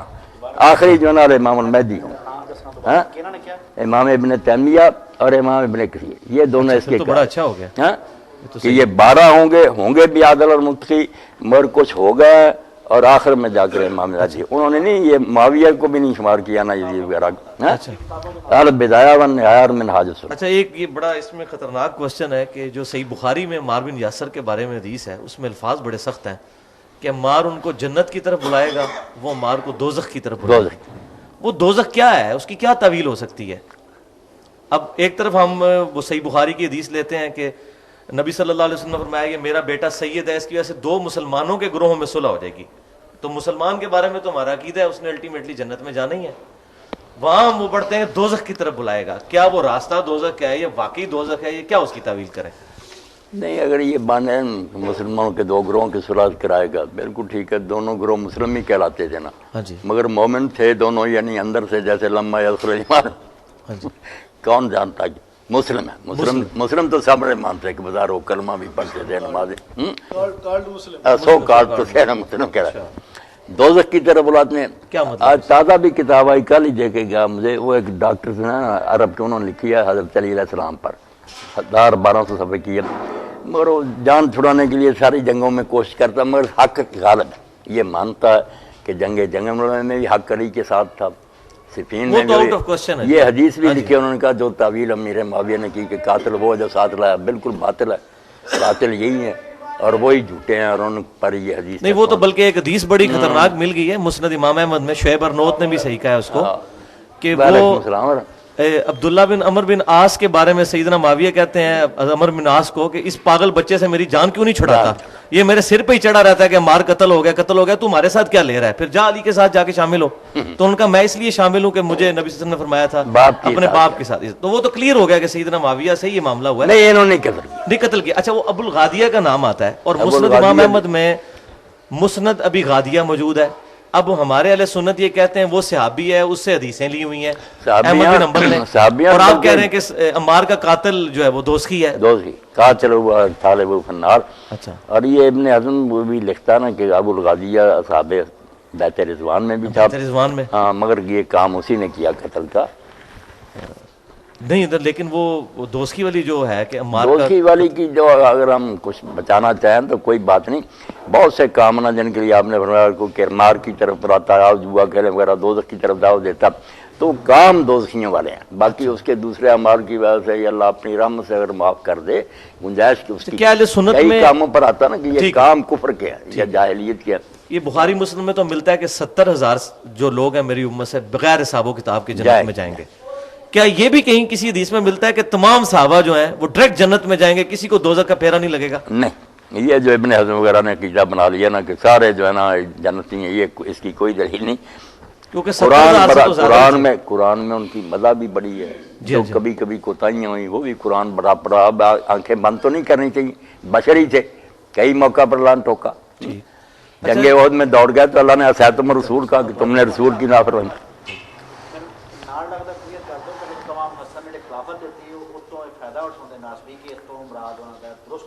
نہیں، یہ ملا علی قاری رحمۃ اللہ نے لکھا جو حضرت حسن کی صلح سے یہ نتیجہ نکالتے ہیں کہ اس کے بعد معاویہ جو تھے وہ خلیفہ ہو گئے. بالکل غلط ہے، وہ ملک ہی ہیں اور ملک بھی عزوز ہیں. وہ تو نبی نے خود فرمایا ہے کاٹ کھانے والی ملوکیت. اچھا یہ بتائیے واقعہ ہررا جو ہے صلح حسن میں جو یہ سمجھتے نا لوگوں کو اس طرح تاثر دیتے ہیں جیسے حضرت حسن پلیٹ میں رکھ کر خود لے گئے تھے کہ تم خلافت کے اہل ہو. بھائی پہاڑوں جیسے لشکر لے آیا، ابھی ان کی بیعت ہی ہوئے تھے، فوجیں لے کر آ گیا شام سے، لشکر آمنے سامنے کھڑے ہو گئے. ادھر انہوں نے دیکھا کہ باپ میرے کو اس نے بس کیا مکر و فریب سے، اب میں جنگ لڑوں گا جیت جاؤں پھر کیا. لوگ کہیں اچھا اس میں بخاری میں الفاظ ہیں کہ سیدنا حسن نے کہا کہ ہمارے گورنروں کو پیسوں کی عادت پڑ چکی ہے، تو آپ نے رقم لے کے صلح کی ہے. اس کو بعض ناسبی اس طرف لے جاتے ہیں کہ سیدنا حسن معاذ اللہ کوئی دنیا کے طالب تھے، وہ انہوں نے ٹانٹ کے طور پہ بات کی تھی کہ ان کو تم نے خرید لیا ہوا ہے پیسے دے کے، اس معنوں میں وہ ٹھیک. اچھا واقعہ ہررا کیوں ہوا تھا؟ واقعہ ہررا کی وجہ کیا تھی؟ اصل وجہ واقعہ ہررا کی وجہ یہی ہوئی کہ جب امام حسین علیہ السلام شہید ہو گئے تو اس کے بعد نفرت پھیل گئی نا لوگوں کے دل میں. پھر انہوں نے گورنر مدینہ کو یزید نے لکھا کہ جو امراء ہیں نا بڑے بڑے رؤساء، ان کا ایک وفد بھیجو، ان کو تحفے تحائف دیے، بہت ان کی مدد کی کہ ان کو اپنے ہاتھوں میں لیں. مگر انہوں نے جب کرتوت اس کے دیکھے نا تو واپس آئے اور لوگ پھر مسجد میں جمع ہوئے کہ رپورٹ دو. انہوں نے کہا بس اگر تم پتھروں کی بارش سے بچنا چاہتے ہو تو اس طرح پگڑیاں اتار کر پھینک لی کہ جیسے ہم نے اس کی بیعت پھینک لی ہے. بیعت پھینک دو. ہم ایسے شخص کے پاس سے آ رہے ہیں جس کے پاس نہ دین ہے نہ اسلام کوئی نہیں. اس لیے مدینہ والوں نے پھر ان کے کہنے پر بڑے بڑے وہ صاحب تھے کہ لیکن وہ عبداللہ بن عمر کیوں صحیح مسلم میں آتا ہے کہ وہ لوگوں کے پاس جاتے تھے کہ بیعت نہ توڑو بیعت نہ توڑو. ایک عبداللہ بن عمر ہی ہے نا جنہوں نے اپنے بچوں وغیرہ کو اکٹھا کیا. پورا مدینہ جو تھا ٹھیک ہے وہاں سارا ایک اہل مدینہ نے خراب بیعتیں کر لیا. اچھا عبداللہ بن زبیر رضی اللہ تعالیٰ اب عبداللہ بن عمر رضی اللہ کو دیکھیں نا کمزوری سمجھ لیں کہ علی رضی اللہ کی بیعت نہیں کی. ہاں یہ بھی پوچھنا تھا کیوں نہیں کی. بعد میں معاویہ کی کر لی، پھر یزید کی بھی کر لی، پھر عبد الملک کو بھی خط لکھ دیا کہ میں آپ. ہاں وہ بخاری میں موجود ہے. یہ کیا چکر ہوا ہے عبداللہ بن عمر والا؟ سمجھ نہیں آتی. ایک طرف تو یہ گروہ جو ہے نا ہمارے سامنے حدیثیں لاتا ہے کہ خلیفہ فاسق فاجر بھی ہونا، تمہارا مال لوٹ لے مارے، اس کے خلاف کچھ نہ کرو. علی جو ہے اتنے درجے کا بھی نہیں تھا، چلو معاویہ جی سے ہلکا ہی سمجھو. وہ فاسق فاجر ہی معادلہ ہوتا بن گیا ہے. تمہاری جو حدیثیں کہ فاسق فاجر کے خلاف عروج نا اس پر ہی عمل کر لیتے، اس کو فاسق فاجر سمجھ کر اس کا ساتھ دے دیتے. معادلہ کچھ نہیں کیا، کمزور کیا انہوں نے. اچھا اب یہ اسی میں میرا سوال ہے کہ یہ بڑی خطرناک چیز ہے کہ سیدنا حسین کا جو سٹانس ہمیں نظر آتا ہے رضی اللہ تعالیٰ عنہ وہ بالکل ڈیفرنٹ ہے، جبکہ بخاری مسلم میں اتنی حدیثیں ہیں کہ جب ایک بندے کے ہاتھ پہ بیعت ہو جاتی ہے اس کے خلاف نہ کھڑے ہو اور مظلومیت بھی اسی طریقے سے سہتے رہو. اور یہاں تک کہ صحیح مسلم میں موجود ہے، ایک میں یہ بات پوری کر لوں، صحیح مسلم میں ہے کہ عمر بن عاص کے بیٹے عبداللہ بن عمر کے پاس کوئی شخص آیا، اس نے کہا کہ یہ آپ کے چچا کا لڑکا معاویہ کہتا ہے ہم لوگوں کا مال حرام طریقے سے کھائیں اور لوگوں کو قتل کریں. تو وہ سر کافی دیر تک جھکائی رکھا، پھر انہوں نے کہا کہ اچھے کاموں میں اس کی اطاعت کرو اور بروں میں الگ رہو. تو یہ مجھے بتائیں صحابہ کرام علیہم رضوان تو اس مسئلے میں یہ کرتے رہے، اب ہمیں کیا تکلیف ہے کہ 1400 سال بعد خلافت قائم کرنے کی کوشش کریں؟ انہوں نے کیوں نہیں کاٹ کھانے والی ملوکیت کے خلاف بات کی؟ ہم پہ کیوں یہ واجب کیا جا رہا ہے کہ ہم اپنی خلافت قائم کریں اور اس طرف جائیں؟ صحابہ کرام ہزاروں کی تعداد میں موجود تھے تزکیہ نفس والے، ان سے تو کام نہیں ہوا کہ وہ ہٹا سکیں یزید کو، اور وہ لوگ اس وقت اپنی جانیں بچانوں کے چکر میں جس میں بھی تھا مصلیحت کا شکار ہوئے، تو ہم سے کیوں ایکسپیکٹ کیا جاتا ہے کہ ہم جناب اپنی جانیں سولی پہ لٹکا دیں؟ اس کے بارے میں آپ کا کیا موقف؟ 2-3 باتیں بیان ہو جائیں اور بس سلسلہ بن کے. ایک تو جو ہے خروج کا مسئلہ، کہ جو ممانت کی روایت ہے نا کہ خلیفہ فاسق فاجر بھی ہوتے، یہ بعد میں جس کو فسق لاحق ہو جائے نا، پہلے سالے تھا صحیح طریقہ سے امت نے چنا، خلافت اس کی صحیح منعقد دی، بعد میں فاسق ہو گیا. اس کے بارے میں یہی ہے کہ کوشش کرو اصلاح کی، حتی الامکان ناخون ریزی سے بچو. جس کا پہلے ہی فسق ہو نا، اس کے بارے میں تو علماء نے صاف لکھا کہ فاسق کی بیعت منعقد ہی نہیں ہوتی، سرے سے وہ خلیفہ ہی نہیں بنا. اس لیے جیسے نکاح کا معاملہ ہے کہ کوئی خاوند بن جائے پھر وہ حدیثیں پیش کرے کہ خاوند کی اطاعت کر، جب وہ خاوند ہی بیوی سے مطالبہ کیا کرتا، فاسق شروع سے ہی خلیفہ نہیں بنتا. اچھا، جو صالح ہے جس کی بیعت امت نے بالکل رضامندی سے کی ہے، وہ بعد میں بدقسمتی سے فاسق ہو جائے پھر وہی ہدایت ہے کہ حتی الامکان اصلاح کی کوشش کرو، بغاوت سے بچو. باقی جو صحابہ نے نہیں کیا وہ آپ دیکھ لیں. میں نے وہ جال ہمراہ میں لیکچر دیا، آپ نے سن ہی لیا ہوگا. میں نے کہا لوگ جو حضرت امام حسین کا شروع کرتے ہیں نا ولی یزید سے، بات نہیں واضح ہوتی. تاریخ میں یہ بڑا فریب ہوا ہے کہ لوگوں نے حضرت معاویہ کو چھپا لیا، پھر ہر وقت کہتا ہے یار جب سسٹم ٹھیک تھا تو یزید برا بھی تو پھر کیا ہوا. اگر 20 سالہ دور کو ہم دیکھیں نا کہ حضرت علی کی حکومت کے بعد اس نے کیا کیا، حضرت حسن کی دستبرداری، اور میں نے تو صلح حسن پر بھی خطبہ دیا کہ وہ کیا ہی آپ نے اس لیے تھا کہ اس نے جو ڈھونگ رچا لی نا حضرت عثمان رضی کے قصاص کا، اس سے امت میں بہت بڑے لوگ مغالطے کا شکار ہو گئے کہ باقی یار وہ چچا کا بیٹا خلیفہ مظلوم شہید ہوا، قصاص نہیں لیا گیا. آپ نے فری ہینڈ دے کہ اس کے چہرے سے نقاب پھر ہی اترے گا، پورا موقع دو. امت نے دیکھ لیا، نہ قصاص کسی نے پھر وہ مسئلہ اٹھایا، نہ قاتل کوئی اس پر کوئی عمل اٹھایا، اور بعد میں نماز، زکوٰۃ، حج جو عبادتیں ہیں نا ان کو بھی اصل حالت پر نہیں رہنے دیا. اتنی تبدیلیاں کی کہ لوگ روتے، مگر وہ جبر اتنا تھا کہ کوئی چارہ نہ رہا. حضرت امام حسین رضی اللہ عنہ جو بے صبر ہو گئے نا، حالات سب جانتے تھے کہ میرا باپ بے بس ہو گیا، حسن نے حکومت چھوڑ دی، مجھے کیا حمایتی ملیں گے. اگر کوفہ اپنے وعدے پر بھی رہتا تو ایک کوفہ جو تھا وہ محمد علی سارے ملکوں کا مقابلہ کر سکتا تھا. یہ باتیں واضح تھی، اور اپنے نانا سن چکے تھے کہ تیری موت جو ہے نا وہ طاف میں ہوگی. وہ اپنی منزل کی طرف جا رہے تھے، مگر انہوں نے احتجاج کا راستہ اختیار کیا بجائے لوگوں کو اکٹھا کرنے کے نا. جو آ جاتے تھے ان کو بھی کہتے یار میرا ساتھ دے کر تم نے کیا لینا، میں تو موت کی طرف سفر کر رہا ہوں. یہ صاف کہہ دیتے تھے، کسی سیاسی لیڈر کی طرح دھوکہ نہیں دیا کہ نہیں بڑی کامیابی، صاف کہا کہ تم کیوں میرے ساتھ کرتے ہو. اسی لیے لوگ پھر ہٹتے جاتے تھے. انہوں نے بالکل نہ کہ میں مظلوم بن کر اپنے بچوں اور بہنوں کو ساتھ لے کر کھڑا ہو جاؤں. یہ امت سوچے کہ ابھی حضور کو قبر میں گئے 50 سال ہوئے اور یار کیا قیامت آ گئی کہ فرزند رسول جو ہے نا اپنا گھر چھوڑ کر نکلنے پر مجبور ہوا. اس لیے کوئی جنگی تیاری نہیں کی، کوئی سیاسی خطبے نہیں دیے، بس مظلوم بن کر وہ میدان میں کھڑے ہو گئے کہ میرے ساتھ جو کرنا کر لو، تم نے اسلام کا راستہ چھوڑ دیا، یہ دین کا راستہ نہیں جس پر تم چل رہے. اور اس کی برکت ہے محمد بن مائی امت پوری نے نا ٹھیک ہے صحابی مانا جو حضرت معاویہ کے دور کو خلافت راشدہ نہ تسلیم کسی نے بھی نہیں مانا، یزید کے دور کو کسی نے خلافت نہیں مانا.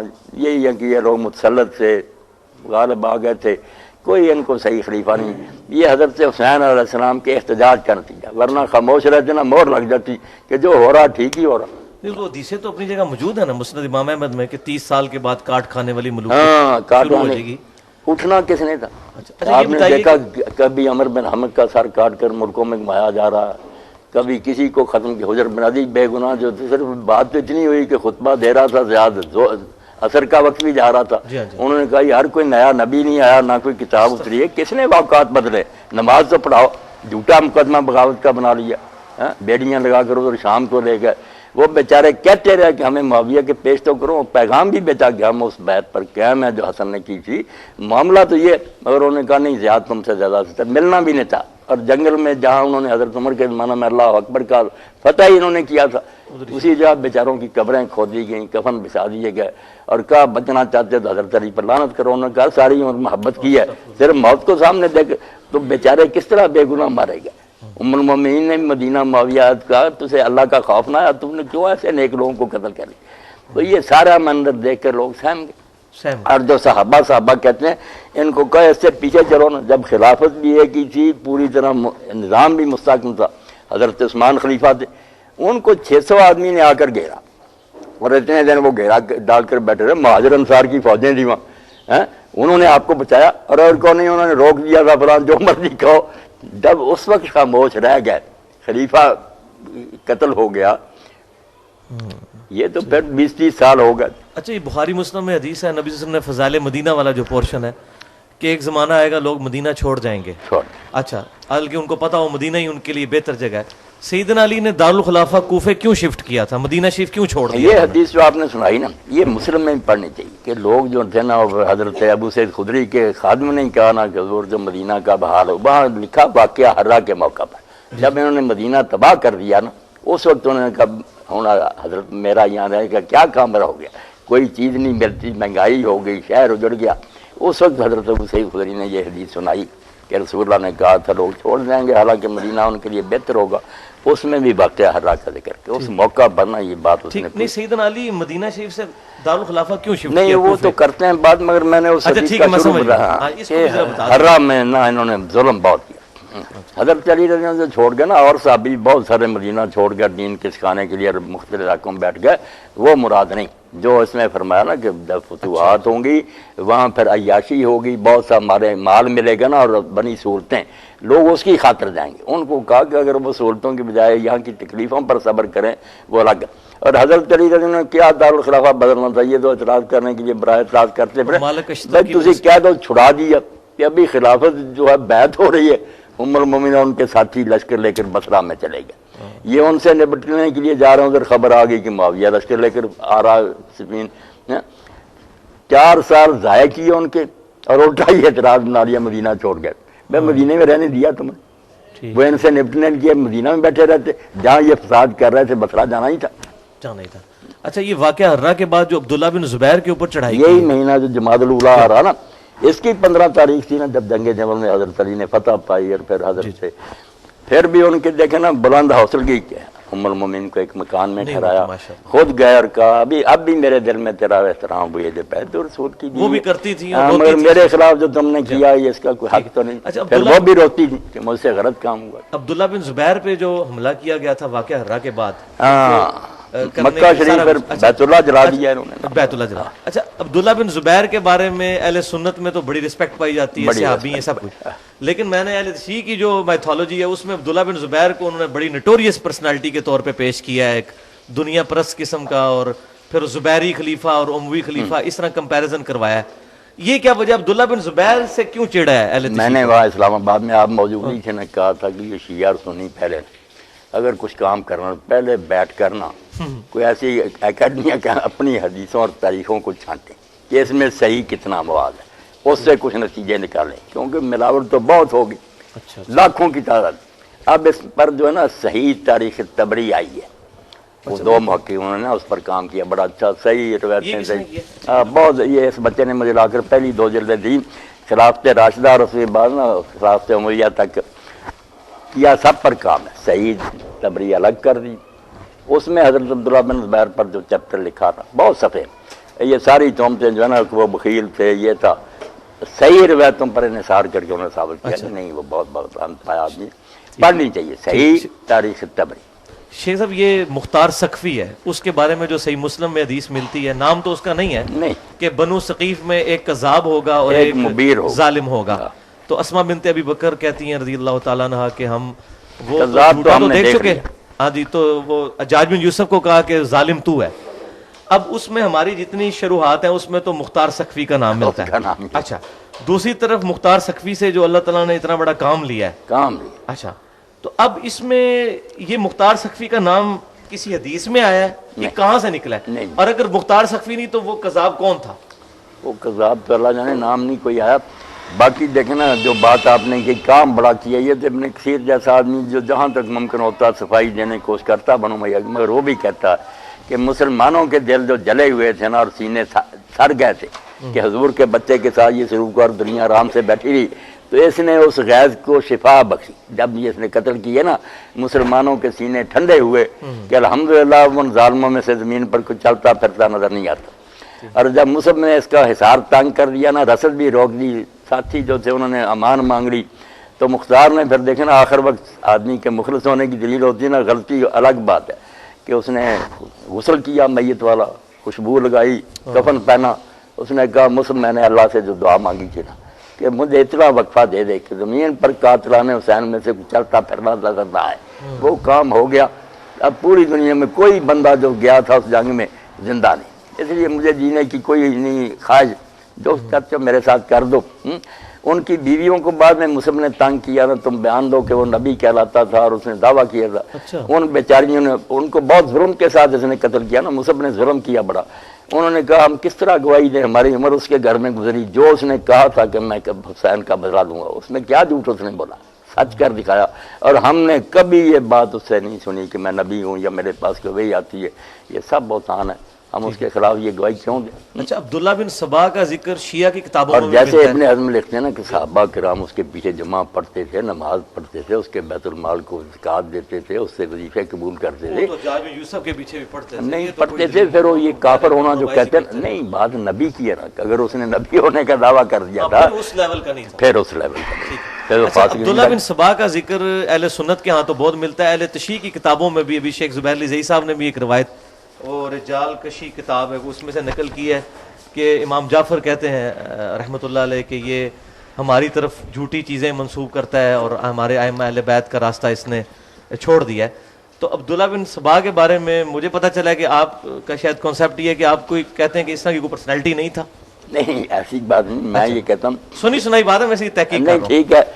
کئی لوگوں نے تو کتابیں لکھی ہیں نا شیعوں میں, ہم سے بھی لکھی ہیں. تھا حسین بھی کہتا تھا کہ لوگوں نے گاڑ لی بات, مگر یہ بات جو نا شیعوں کی کتابوں میں تو ٹھیک ہے, واقعی ذکر یہ باتیں نا ہیں, مگر اہل سنت کی کتابوں میں جنہوں نے زور لگایا نا, صرف ایک روایت نکالی قدیم جس میں امام شافعی کہتے ہیں عبداللہ بن سبا کا ذکر کرتے ہیں, مگر اس میں بھی پھر وہ لوگ مانتے ہیں کہ مجالد یہ روایت کرتا نا, اس کو ضعیف راوی, اور کسی نے نہیں. اس سے پہلے کی کوئی روایت سنی ہو کہاں نہیں ملی, بعد میں لے. اور اسی لیے آپ دیکھتے ہیں نا حدیث کی کتابوں میں حضرت عثمان کے فتنہ کے بارے میں بہت کچھ لکھا, مگر عبداللہ بن سبا کا نام صحاح میں یا کہیں نہیں آتا. ادھر تو کہیں نہیں. اب جو محقق ہے نا یہ تاریخ تبری والے, انہوں نے بھی کہا کہ وجود تو ثابت ہے, اگر ہم کہنا ایسا آدمی نہیں تھا, یہ نہیں بات, کیونکہ بہت کتابوں میں ذکر ہے, مگر جو یہ ہے نا کہ اس نے اس ہنگامے کو برپا کیا اور سارا اس کا رول تھا, یہ غلط ہے, اس کا کوئی دخل نہیں. یہ تو مروان کا سارا فتنہ ان کا اپنا ہی ہے. اچھا شیخ صاحب, یہ ایک بڑی خطرناک روایت ہے صحیح مسلم میں, 7000 مجالد, یہ مجالد ہی اس روایت کا راوی جس میں آتا نا حضرت عمر نے ایک صحیفہ لے آئے اور حضور کے سامنے یہودیوں کا پڑھنا شروع کیا, آپ کا چہرہ انور متغیر ہو گیا.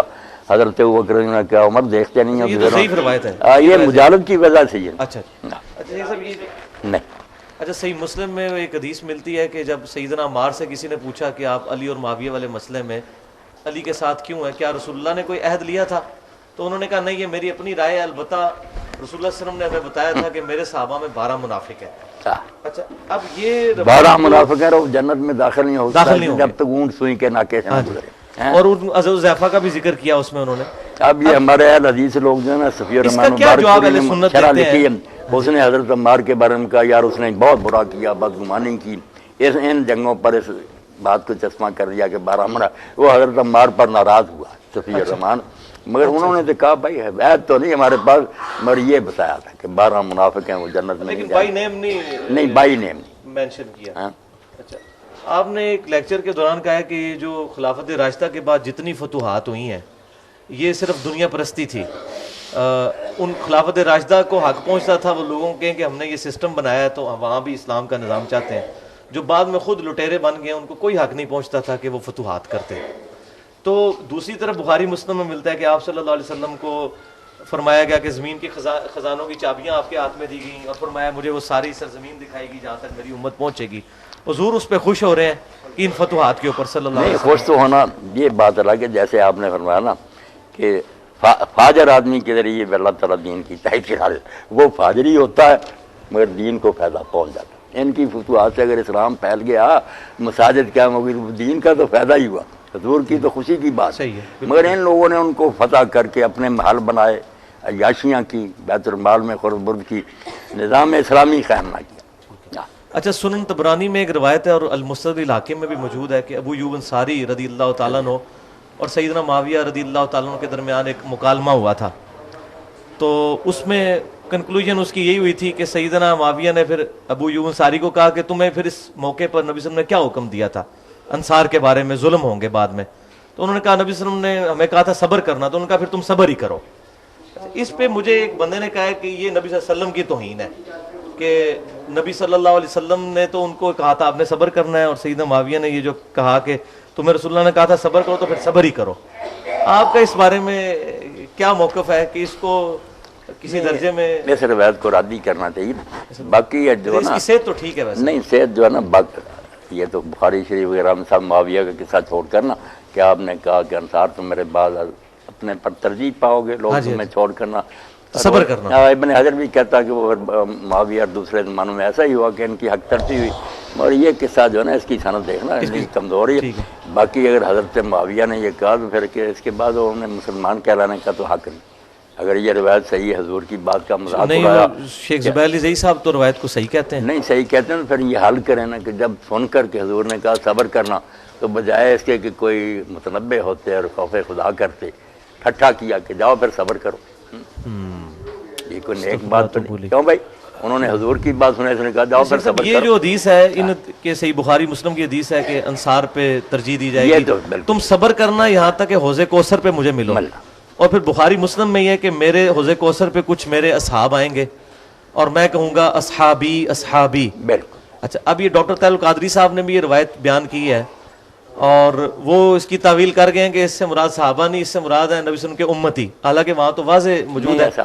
تو ظاہر ہے کہ ان صحابہ سے مراد وہ مرتدین زکوٰۃ مرتدین بھی تھے اور کچھ منکرین زکوٰۃ بھی تھے اور کچھ مسلمہ کذاب کے ساتھ بھی لگ گئے. تو صحابی کی تعریف آپ کی نظر میں کیا ہے؟ ہم تو یہ سمجھتے ہیں جس نے ایک دفعہ بھی حضور کو دیکھ لیا، ہمیں یہی بتایا گیا بچپن سے، حالانکہ کئی ان میں سے ایسے ہیں جو بعد میں سیدنا ابوبکر کے خلاف بھی کھڑے ہو گئے. ہاں جی. تو صحابی کی تعریف اہل سنت کی کتابوں میں کیا ہے؟ صحابی کس کو کہا جائے گا؟ کچھ لوگوں نے تو دائرہ روایت کا وسیع کرنے کے لیے کہ حدیثیں بہت کٹی یہی کہہ دیا کہ دور سے بھی دیکھا نا ہاں جی ہاں جی وہ صحابی ہو گیا. بہت سے جو ہے نا بڑے بڑے محقق سودی کو کہتے ہیں یار یہ صحبت جو نہیں، صحبت جو کہتے ہیں دیر تک آدمی ساتھ رہے، کچھ فائدہ اٹھائے، اس کی مجلس میں رہتے، وہ پھر شرطیں لگاتے ہیں کہ کوئی آپ کے ساتھ جہاد کیا ہو، کوئی دیر تک رہا. بات تو ان کی وزنی، صحبت تو اسی کی. اچھا یہ بتائیے کہ سیدنا طلحہ اور زبیر نے کیا سیدنا علی کی بیعت کر لی تھی؟ اب جب حیرت ہوتی ہے نا کہ یہ کہتے نہیں جو آپ کی زندگی میں اسلام لایا، بھائی جو آدمی اسلام لایا اور وہ آپ کی اونٹنی کی مہار پکڑ کر حجۃ الوداع میں کھڑا تھا اور اس پر حضور کی اونٹنی کا لعاب گر رہا تھا اور آپ کے خطبے کی آواز وہ پہنچاتا تھا، وہ حضرت عمر کے زمانے میں پھر مرتد ہو کر نصارہ کے پاس چلا گیا شام میں. اس لیے پھر علماء لکھتے ہیں کہ جو اس کو بھی اب صحابی میں درج کرتے ہیں انہیں یہ ارتداد کی اور بخاری مسلم ایک کاتب وحی کے بارے میں بھی وہی لاش ہی نہیں قبول کی اس کی زمین نے. اچھا یہ بتائیے سیدنا طلحہ اور زبیر نے کیا سیدنا علی کی بیعت کر لی تھی؟ بیعت کر. تو اگر بیعت کر لی تھی تو اچانک ان کا ذہن کیوں پھر گیا؟ کہتے ہیں کہ ان کے اوپر گردنوں پر تلواریں تھیں. ہاں جی. اگر ہم کہتے ہیں کہ یزید کی بیعت لوگوں نے ڈر کر یار صحابہ نے کی تو تم نہیں مانتے. ادھر طلحہ زبیر جو ہے اشرا مبشرہ وہ مانتے ہو کہ کہ میں نے تلوار کی وجہ سے انہیں کہا. طلحہ زبیر اگر ڈر کر کر سکتے ہیں تو پھر مان لو کہ بعد میں جنہوں نے یزید اور معاویہ کی بیچاروں نے ڈر کر کی. حالانکہ تلوار والی بات بالکل الگ ہے، انہوں نے اپنی خوشی سے بیعت کی تھی. حضرت علی کہتے رہے تھے کہ تم میں سے جو بننا چاہتا بن جائے، میں اسی طرح مانوں گا جس طرح پہلے، مگر انہوں نے کہا نہیں حالات ایسے ہیں آپ کے سوا کوئی نہیں سنبھال سکتا. مگر پھر بس کسی آپ نے دو سوال ہی ہیں اس میں کہ ایک تو سیدنا معاویہ پہ یہ تہمت لگائی گئی ہے کہ انہوں نے حضرت عائشہ کو معاذ اللہ شہید کروایا. جھوٹی بات، کوئی کنواں نہیں کھودا، نہ اس میں گری ہیں نہ اس میں دفن، بالکل اپنی موت فوت ہوئی ہیں. اور ان کا جنازہ جو تھا نا اس دن کی میں اگر سوئی گرائی جائے نا نیچے نہیں گرتی. بے شمار دنیا کے ابو ہریرہ رضی اللہ عنہ روتے تھے، انہوں نے نماز جنازہ پڑھائی. غلط بات غلطی ہے، اور یہ بہت بعد میں حبیب السیر وغیرہ جھوٹی کتابیں ہیں. شیعہ کی بھی پہلی کتابوں میں کوئی نہیں ایسی باتیں.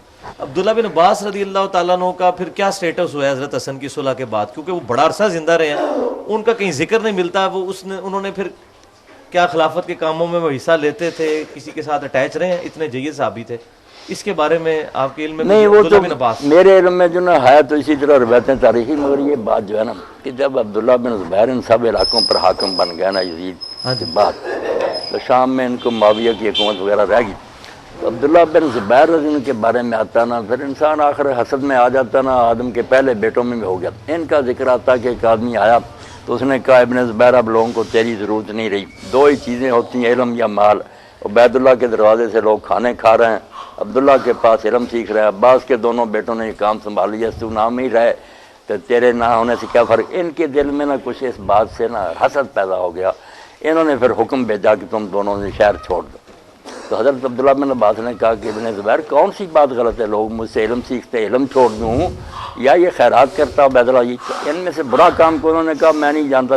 پھر یہ طائف چلے گئے، باقی ساری زندگی وہاں انہوں نے پھر حضرت میں تنہائی۔ اچھا وہ جو مسلم میں خطبہ ملتا ہے متا والا کہ عبداللہ بن زبیر نے عبداللہ بن عباس کی طرف اشارہ کر کے کہا کہ بعض لوگ عقل کے بھی اندھے ہیں اور دنیا میں بھی اللہ نے ان کو اندھا کر دیا ہے۔ محمد علی کو یہ تو نہیں کہ وہاں قید کر دیے گئے تھے طائف سے، ٹھیک ہے۔ زیارت اچھا وہ وغیرہ متا والی جو روایت ہے کہ سیدنا ابن عباس متا کے بارے میں کافی عرصہ تک فتویٰ دیتے تھے دیتے اور اہل سنت کہتے ہیں بعد میں انہوں نے رجوع بھی کیا ہے۔ نہیں، رجوع نہیں ثابت ہوا۔ رجوع نہیں۔ اچھا متا کے بارے میں 9 صحابی جو نا ابن حزم نے نام لے کر ان کے نا روایتیں دے کر کہا کہ یہ حضور کے بعد بھی قائم رہے ہیں کہ متا حلال ہی ہے۔ آخری سوال یہ ہے کہ وہ جو جس کی وجہ سے میں مطلب حسینیت والے منہج پہ آیا ہوں وہ ابن عباس کا خواب ہے مسند امام احمد میں، نبی صلی اللہ علیہ وسلم کو خواب میں دیکھا بال بکھرے ہوئے ہیں اور خون کی شیشی پکڑی ہوئی ہے۔ کوئی شک اچھا اس میں وہ تو حدیث زبیر علی زئی صاحب نے بھی لکھا ہے کہ حدیث متواتر ہے وہ، یہ بتائیے کہ اس میں وہ جو خون کی شیشی پکڑی ہوئی ہے اور فرمایا میں صبح سے اہل بیت کا خون جمع کر رہا ہوں، اس میں محض ہمارے بریلوی بھائی اور شیعہ بھائی یہ کہتے ہیں کہ نبی صلی اللہ علیہ وسلم میدان کربلا میں وہاں موجود تھے، کیا اس کا کوئی ثبوت ملتا ہے یہ برزخ کے معاملات ہیں؟ اس میں آپ کا کیا پوائنٹ آف ویو ہے؟ نہیں، برزخ کے معاملہ اچھا اس کو یہ نہیں کہنا چاہیے؟ جو دیکھتا نا آدمی وہ بات تو ایک سمجھائی جاتی ہے، پھر حضور کا نظر آنا تو سچائی ہے، مگر یہ جو نا کہ آپ وہاں گئے اور یہ کیا کہ اس کی کوئی ضرورت نہیں، وہ تو ظلم کا بتایا آپ نے کہ دیکھو کیا میری اولاد کے ساتھ ہو رہا۔ آخری سوال حافظ صاحب کے پوائنٹ آف ویو سے ہے، حافظ صاحب یہ کہہ رہے تھے کہ پہلے میں نے سوال بھی قرآن سے غدیر خم سے شروع کیا تھا کہ غدیر خم میں نبی صلی اللہ علیہ وسلم نے صحیح مسلم میں جو حدیث ہے فرمایا قرآن اللہ کی کتاب ہے، یہ اللہ کی رسی ہے، اس کو پکڑو اپنا جو اس کو پکڑے گا ہدایت پہ، جو چھوڑ دے گمراہ، اور دوسرا اہل بیت کا حسن سلوک۔ لیکن کیا وجہ ہے کہ آپ کے بارے میں یہ کنسیپٹ ہے کہ آپ نے وہ دوسرے حصے کو بہت زیادہ ڈومیننٹ کر دیا ہے، جو اصل چیز تھی کہ کتاب اللہ کو پکڑنا ہے، آپ کا ایمفسائز اس پہ زیادہ ہونا چاہیے تھا۔ نہیں، میرا خیال پچھلا خطبہ ہی تھا، میں نے پچھلا نہیں، اوورآل جو آپ کی جو ایک پرسنالٹی میں نے کہا لوگوں نے سنت کو سیٹ دی، کسی نے اس میں بہر بیت کو سیٹ دیے، دین کے لیے آپ نے صرف کتاب۔ ٹھیک ہے، جزاکم اللہ خیر جی، اللہ خیر سے رکھے، بڑی خوشی، حافظ صاحب تک بھی سلام پہنچائیں اور جو کوئی باتیں آپ کے علم لکھ کر بھی دیں ان پر غور کریں گے انشاءاللہ، جو حق ہوگا قبول کریں۔ جزاکم اللہ خیر۔ سبحانک اللہم و بحمدک اشہد ان لا الہ الا انت۔ بڑی خوشی اللہ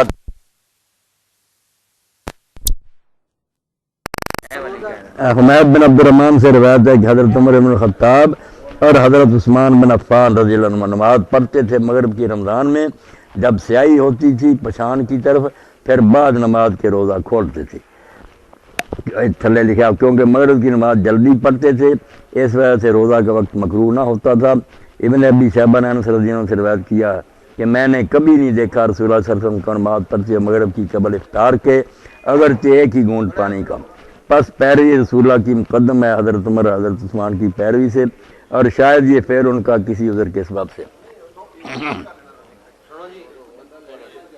اے پائی امین چپ کرنا، یہ میرے پائی نے روایت بخاری موتا جی بھائی حضرت عمر اور حضرت عثمان رضی اللہ عنہ یہ مغرب کی نماز پڑھ لیں گے سی جدوں سورج ڈب جاتا سی رمضان تے روزہ نہیں سی کھول دی، روزہ نماز تو بعد کھول دے سی، اور یہ معاملہ رمضان شریف اے موتا جی روایت یہ بارے سے پوچھتے تھے مولانا عبدالبھائی انہوں نے جان چھڑائی کہ رسول اللہ کھول لیں گے سی، اس تو اصلی تو ہی طریقہ یہ کسی عذر تو ہوگا، مگر اصلی گل ہے بھی پاوے محتاج لکھی نا یہ روایت نہیں صحیح، کیونکہ جڑا حمید بن عبد الرحمان ہے نا یہ نے زمانہ نہیں پایا نہ حضرت عمر دا نہ حضرت عثمان، یہ وقت دا بندہ نہیں نا، انہیں دسیا نہیں سورس، یہ گل کنے سنائی جدوں کہ بعد پیدا ہوا، اس تو تمہیں حوالہ پھر کسی لکھا دیں گے، علماء نے پھر لکھ دا بے روایت جڑی نا منقطع ہے، یہ جی ٹوٹ جاتی نا تار تو پھر کرنٹ نہیں آتا، یہ جگ سلسلہ خراب ہے۔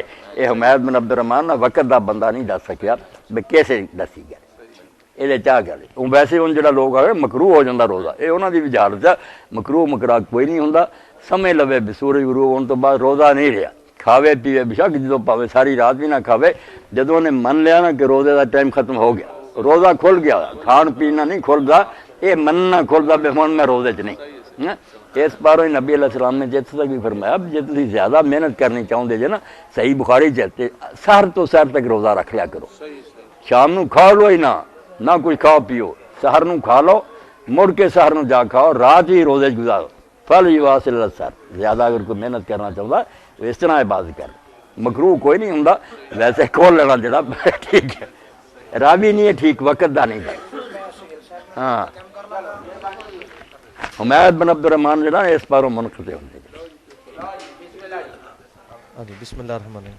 اچھا شیخ صاحب یہ سوال تھا کہ آپ اتحاد امت کی بات کرتے ہیں اور اس کی طرف ترغیب دلاتے ہیں لیکن مسئلہ یہ ہے کہ اتحاد امت کے لیے جو مرکزی چیز ہے جو ہمارے لیے بائنڈنگ فورس ہے وہ تو ہے قرآن وَاعْتَصِمُوا بِحَبْلِ اللَّهِ جَمِيعًا وَلَا تَفَرَّقُوا اور غدیر خم پہ بھی نبی صلی اللہ علیہ وسلم نے قرآن پکڑنے کا حکم فرمایا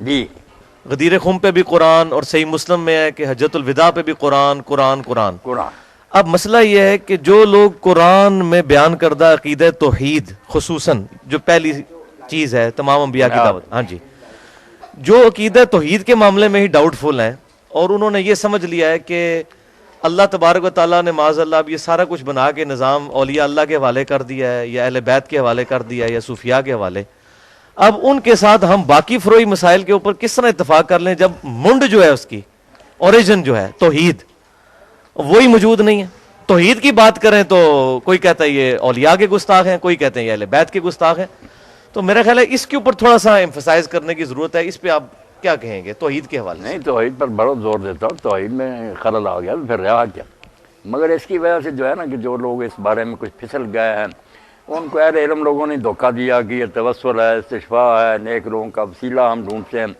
حوالہ شفاء عند اللہ والی بات ان کو ایک دوسرے رنگ میں سمجھا دیا کہ ہم نیک لوگوں سے کچھ نہیں مانگتے نہ وہ دیتے ہیں صرف اللہ کے ہاں سفارش کرتے ہیں ایسی باتیں بنا کر نا انہوں نے لوگوں کو چکر میں ڈال دیا ٹھیک ہے تو اس وجہ سے ہمیں رعایت دینی چاہیے بے خبری اور جہالت ہے نا دیکھیں نا رسولہ جب آئے تو شرک وہی تھا کفر مگر اس زمانے میں وہ کافر نہیں کہلائے جاہلیت کا دور کہلاتا نبی آ گیا سمجھا دیا اور وہ بھی بہت دیر بعد جب مسئلہ واضح ہو گیا پھر کافر کہا انہیں تو اس لیے یہ جو ہے نا کہ ہم انہیں کافر سیائیں اور ان سے نمازیں وغیرہ ختم کر دیں یہ نہیں ٹھیک ہے نمازیں بھی ان سے اسلامی تعلق بھی نکاح طلاق وغیرہ جنازے سب کرنے ان کی جہالت کو ختم کرنے کے لیے پوری کوشش کرنی ہے محبت پیار سے نا انہیں سمجھانا کہ یہ توحید کے خلاف باتیں اور انشاءاللہ وہ تاثیر پیدا ہوگی شریف لوگ مانیں گے مگر ہم برا کہیں یہ مشرک ہیں کافر کوئی فائدہ نہیں یہ بے خبری نہیں وہ ٹھیک ہے آپ کے سامنے نا کہ جس شخص نے سرے سے اللہ تعالیٰ کی قدرت کے بارے میں کہہ دیا کہ مجھے نا بڑے کام کرتا مرتے وقت اس نے کہا بیٹا میں کیسا تھا انہوں نے کہا آپ تو ہمارے بڑے اچھے باپ تھے کہا پھر میرے ساتھ نے ایک شروع کیا کہ مجھ سے کام نہیں اچھے ہوئے اگر میں اللہ کے قابو آ گیا نا لائن قدر اللہ لیا یہ اگر اللہ نے مجھ پر قدرت پاری نا میری جان کا چھٹکارا نہیں مجھے جلا دینا میری راکھ بھی ادھر ادھر بکھیر دینا اس کی سمجھ میں جاہل کی یہ آیا کہ اس طرح کرنے سے نا میں اللہ کے قابو نہیں آؤں یعنی صفت قدرت کا ہی اس نے انکار کر دیا کہ ایسا اگر میں کہہ دوں پھر نہیں اللہ قابو کر سکتا مگر اللہ نے زندہ کر لیا اور پوچھا یہ تم نے کیوں کیا اس نے کیا ڈر گیا تھا کیا باپ لیکن شیخ صاحب مسئلہ یہ یہی علماء نے ابن حجر وغیرہ لکھتے ہیں کہ اتنی بڑی بات کہ قدرت خدا کی کیا اس میں شک کیا کہ اگر میں راکھ بکھیر دوں پھر اس طرح بات سکتا وہ ٹھیک ہے بے خبر ہے قادر ہے اس بات پر لیکن یہ ایز اے رول نہیں لوگوں کو بتائی جا سکتی ہے بات میرے بھائی صدیاں ہو گئیں بڑے بڑے علماء نے کتابیں لے کر ان لوگوں کو بتایا کہ یہ چیزیں جائز اب دیکھیں نا دو آدمی ایک دور میں ہوئے دونوں کو نا ہم کہہ دیتے ہیں شیخ الاسلام ادھر ابن تیمیہ ادھر سبکی ہیں یہ کتابیں لکھتے ہیں اپنی جگہ توحید کی وہ ادھر شفاء استقامت اور دوسری لکھتے ہیں کہ نہیں یہ مدد مانگنا حضور سے جائز ہے قبر پاک کی زیارت کے لیے سفر جائز ہے دونوں کی ٹکر رہی مگر دونوں ایک دوسرے کا احترام یہ کرتے ابن تیمیہ کہتے تھے میں نے سبکی جیسا نہیں دیکھا اور شاید ماں نے بھی جناؤ وہ کہتا تھا میں نے اس جیسا نہیں دیکھا علم کا بھی احترام تھا مسئلوں میں ٹکر تھی تو آپ دینا رعایتیں ہیں کہ لوگ اگر غلطیوں میں پھنسے ہوئے نا تو غلطیوں سے ان کو نکالنا مگر محبت ان کی بھی سننا اگر کوئی مغالطہ بھائی لائے نا روایت تو میں کہتا نہیں پھینکو روایت موجود ہے معطا کیا انہوں نے راوی بتا دیا کہ اس بندے نے بتایا اب وہ راویوں کی کتابوں سے نکالیں گے کہ حمید بن عبد الرحمان جو حضرت عثمان اور عمر کے زمانے کا نہیں بعد کا آدمی اس کو بتانا چاہیے تھا نا کہ کس سے لیے اتنے روایت تو علم سے بات ہونی چاہیے نا، برا برا کہنے سے کوئی فائدہ نہیں۔ بالکل ٹھیک ہے، یہ تو ہم ایگری کرتے ہیں اس مسئلے میں، لیکن صحابہ کرام علیہم رضوان کا جو ایٹیچیوڈ تھا ایسے لوگوں کے بارے میں، جس طرح ہمیں کئی روایتوں میں ملتا ہے کہ اہل بدعت کو سلام نہیں کرتے تھے، اسی طریقے سے اہل بدعت کے اوپر سختی کرتے تھے، اسی طریقے سے سنن دارمی کے مقدمے میں کئی تابعین اور صحابہ کے بارے میں لکھا ہوا ہے اہل بدعت کے بارے میں کہ ان کا ایٹیچیوڈ کیا ہوتا تھا، ان چیزوں کو سامنے رکھا جائے۔ اسی طرح خیر سے رکھے اللہ پاک۔ اس طرح کی تھوڑی تھوڑی ڈھیل نے آج امت کو یہ دن دکھائے ہیں کہ آج یقین کریں مسجدوں میں انٹر ہوتے ہیں تو حیران ہو جاتے ہیں کہ وہ ہستیاں جنہوں نے توحید کی دعوت دی تھی ان کو اللہ تعالیٰ کے مقابلے پہ کھڑا کر دیا ہوا ہے۔ نہیں بالکل ان معاملوں میں نکل تو اہل عرب سے بھی آگے گیا ہے، یہ چلے گئے جو شرک وہ کرتے تھے نا اس سے زیادہ ہے۔ وہ تو سمندر میں کوئی اللہ کو یاد کر لیتے تھے، یہ تو سمندر میں بھی یا خواجہ معین الحق اسی طرح طاقت ہے تو غرق ہوئے، مگر اس کا علاج کرنا اگر ٹی بی ہو گئی ہے تو ہم دعائی دیں کہ آپ کو ٹی بی کی کوئی فائدہ نہیں، ذہن میں رکھے علاج اس کا کرتے رہے، انشاءاللہ جس کی قسمت میں ہوگا وہ مان لے گا۔ ٹھیک ہے، علماء نے یہ باتیں الجھا دی نا، بڑے بڑے عالم ہیں پڑھے ہوئے، وہ کتاب میں لکھ لیتے ہیں کہ اس کا کوئی حرج نہیں، اللہ تعالیٰ نے اپنے بندوں کو یہ طاقتیں دی ہیں، ان چیزوں کو ثابت کرنا نہ کہ یہ روایتیں نہیں تھیں۔ مسئلہ یہ ہے کہ قرآن کدھر گیا؟ وقال الرسول یا ربی ان قوم اتخذوا هذا القرآن مہجورا، غدیر خم قرآن کی بات کر رہا ہے، حجۃ الوداع قرآن کی بات کر رہا ہے، نبی صلی اللہ علیہ وسلم کا وسیع قرآن ہے، اس کے بعد کوئی امت یہ کہے جی مجھے یہی نہیں پتا چلا کہ قرآن میں کیا لکھا ہوا تھا، ایاک نعبد و ایاک نستعین، مطلب اس کو نہیں سمجھ نہیں آتا۔ بس وہ لوگوں نے پڑھ لیا نا وابتغوا الیہ الوسیلہ، اب اس کی تفسیر میں کئی لوگوں نے لکھ لیا کہ وسیلہ تفسیروں نے تو سارا ظلم ڈایا ہے۔ نہیں ظلم تو ڈایا مگر لفظ تو ہے نا کہ وسیلہ ڈھونڈو، اب لوگوں نے سمجھ لیا کہ لوگوں نے بتایا انہیں کہ یہ وسیلے ہی ہیں، نیک لوگ جو ہے ان کو پکڑ لو، ان کو مغالطوں سے نکالنا ہے نا میرے بھائی، برا بلا کہنے سے کوئی نتیجہ نہیں نکلے گا، نفرت ہوگی دور ہو جائیں گے۔ صحیح ہے، اگر علاج ہو سکتا تھا وہ بھی گیا، وہ ہم سے دور چلے گا، بالکل ٹھیک ہے، دور نہیں کرنا، قریب کر کے نا پھر دل میں صحیح۔ طے کر کے کہ یہ گمراہی میں بالکل پھنسے ٹھیک ہے۔ نکالنا شیخ وہاں۔ صاحب یہ جو نماز کے اندر مطلب مختلف احناف کے اور سلفیوں کے درمیان، اہل تشیع اہل سنت کے درمیان آپس میں فروعی مسائل چلتے ہیں اختلافات کے پوائنٹ آف ویو سے، مطلب سورہ فاتحہ کے بارے میں اتنا سخت دونوں طرف ایکسٹریم ہے، ایک کہتا ہے جی منہ میں انگارہ رکھ دو جو فاتحہ پڑھتا ہے، دوسری طرف کہتے ہیں فاتحہ نہیں پڑھتے تو نماز نہیں ہوتی۔ نماز وہ عمل ہے جو نبی صلی اللہ علیہ وسلم کو 5 دفعہ روزانہ صحابہ کرام نے دیکھا، کرتے لے اس میں تو عملی تواتر بھی موجود، کتابیں بھی موجود، اس کے باوجود اتنے بڑے لیول کا اختلاف کیوں آیا؟ باقی چیزوں میں تو ہم کہہ سکتے ہیں چھوٹی چھوٹی کوئی چیزیں تھیں، ایک چیز جو حضور کو روزانہ 5 دفعہ کرتے ہوئے ہزاروں لوگوں نے دیکھا ہے صلی اللہ علیہ وسلم صلاۃ تسلیما کثیرا کثیرا، اس میں اتنے بڑے لیول کا اختلاف، تو اس میں منکرین حدیث کو یہ موقع ملتا ہے، وہ کہتے ہیں یہ سارا ستیہ ناز ہے حدیث کی کتابوں کا، نہیں یہ کتاب ان کا یہ موقف ہے۔ اچھا اب اس میں مجھے بتائیں اختلاف پھر کیوں آیا، ہم ان کو کیا حدیث جواب کی برکت سے نماز ایک، اگر حدیث نہ ہوتی پتہ نہیں کتنی نمازیں ہوتی۔ ایک کتاب چھپی تھی محمد علی جس کا نام تھا تقابل اربع، یہ 4 آدمی جنہوں نے قرآن کے نام پر لکھی نا کتابیں اور حلف اٹھایا کہ قرآن کی نمازیں، یہ 4 خانے بنے ہوئے تھے، چارے مولوی عبداللہ چکرالی سے شروع کر کے نا حشمت علی سارے کھلائے، چاروں ایک بات میں شروع سے لے کر سلام تک ایک بات میں متفق نہیں ہو، اتنی الگ الگ نماز، چاروں حلف اٹھا رہے ہیں قرآن یہ نماز سکھاتا ہوتا تو ایک نہ تم 4 ہوتے۔ چلو حدیث والوں کو چھوڑو، حدیث والوں کا جو ہے نا عمل آپ دیکھ لیں کہ نماز میں جو بنیادی اذان، ہم اتنے لوگ اس وقت جمع، کسی کا قد چھوٹا، کسی کا بڑا، کوئی کاڑا، کوئی گورا، کوئی تندرست، مگر سب پر انسان کا لفظ بولتے ہیں۔ کچھ ایسی چیزیں ہیں جن میں نہ پائی جائیں، بس انسان ہو کے نکال، باقی اس کی نا چیزیں جو جدا بھی ہوں خیر ہے۔ نماز میں کچھ چیزیں ایسی ہیں ارکان اور واجبات جو الحمدللہ نا میرے پاس آبادی بھی آئے مسکت مان کے، وہ خارجیوں کی ایک شاخ ہے، حکومت بھی ان کی ہے قاضی، میں نے انہیں نماز کے لیے کہا، مجھے انہوں نے اپنی تفسیریں کیا، بڑے خوش ہوئے، پتہ چلا کہ یار خارجی کیا، ورنہ ہم نے سمجھ رکھا تھا پتہ نہیں کیا دین سے باہر، نہیں بہت عمدہ کتابیں۔ تو نماز میں جو چیزیں نماز کو نماز کہلاتی ہیں نا، وہ ہے کہ آدمی اللہ اکبر سے شروع کرے، تندرست و قیام کرے، فاتحہ پڑھے، سورہ پڑھے، پھر رکوع کرے، سیدھا کھڑا ہو، پھر سجدہ کرے، بیٹھے، پھر سجدہ کرے، 2 رکعتوں کے بعد تشہد بیٹھے، آخر میں جا کر نا السلام علیکم کو نماز سے ختم کرے۔ یہ آپ ساری دنیا میں گھوم جائیں نا، سب مسلمانوں کی نماز میں ایک، شیعہ کے بھی یہی ہے، حنفیوں کی بھی، یہ ہے وہ اجزاء جو ارکان اور واجبات ہیں جن کے بغیر نماز نہیں، جو اس کے علاوہ ہیں وہ سنن اور مستحبات ہیں، جیسے سلاد وغیرہ کھانے کے ہو جائے اچھا نہ ہو جائے کوئی نہیں، وہ ساری ایسی بات جاہلوں کی چھوڑیں کہ فلاں کی نماز نہیں ہوتی۔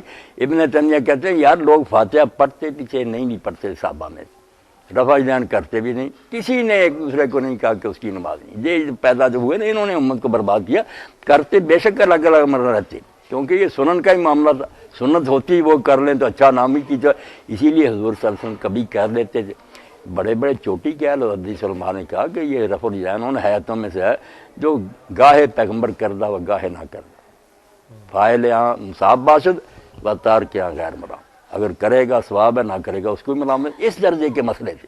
جب بنا دیے نماز نہیں ہوتی، فساد ہو گیا۔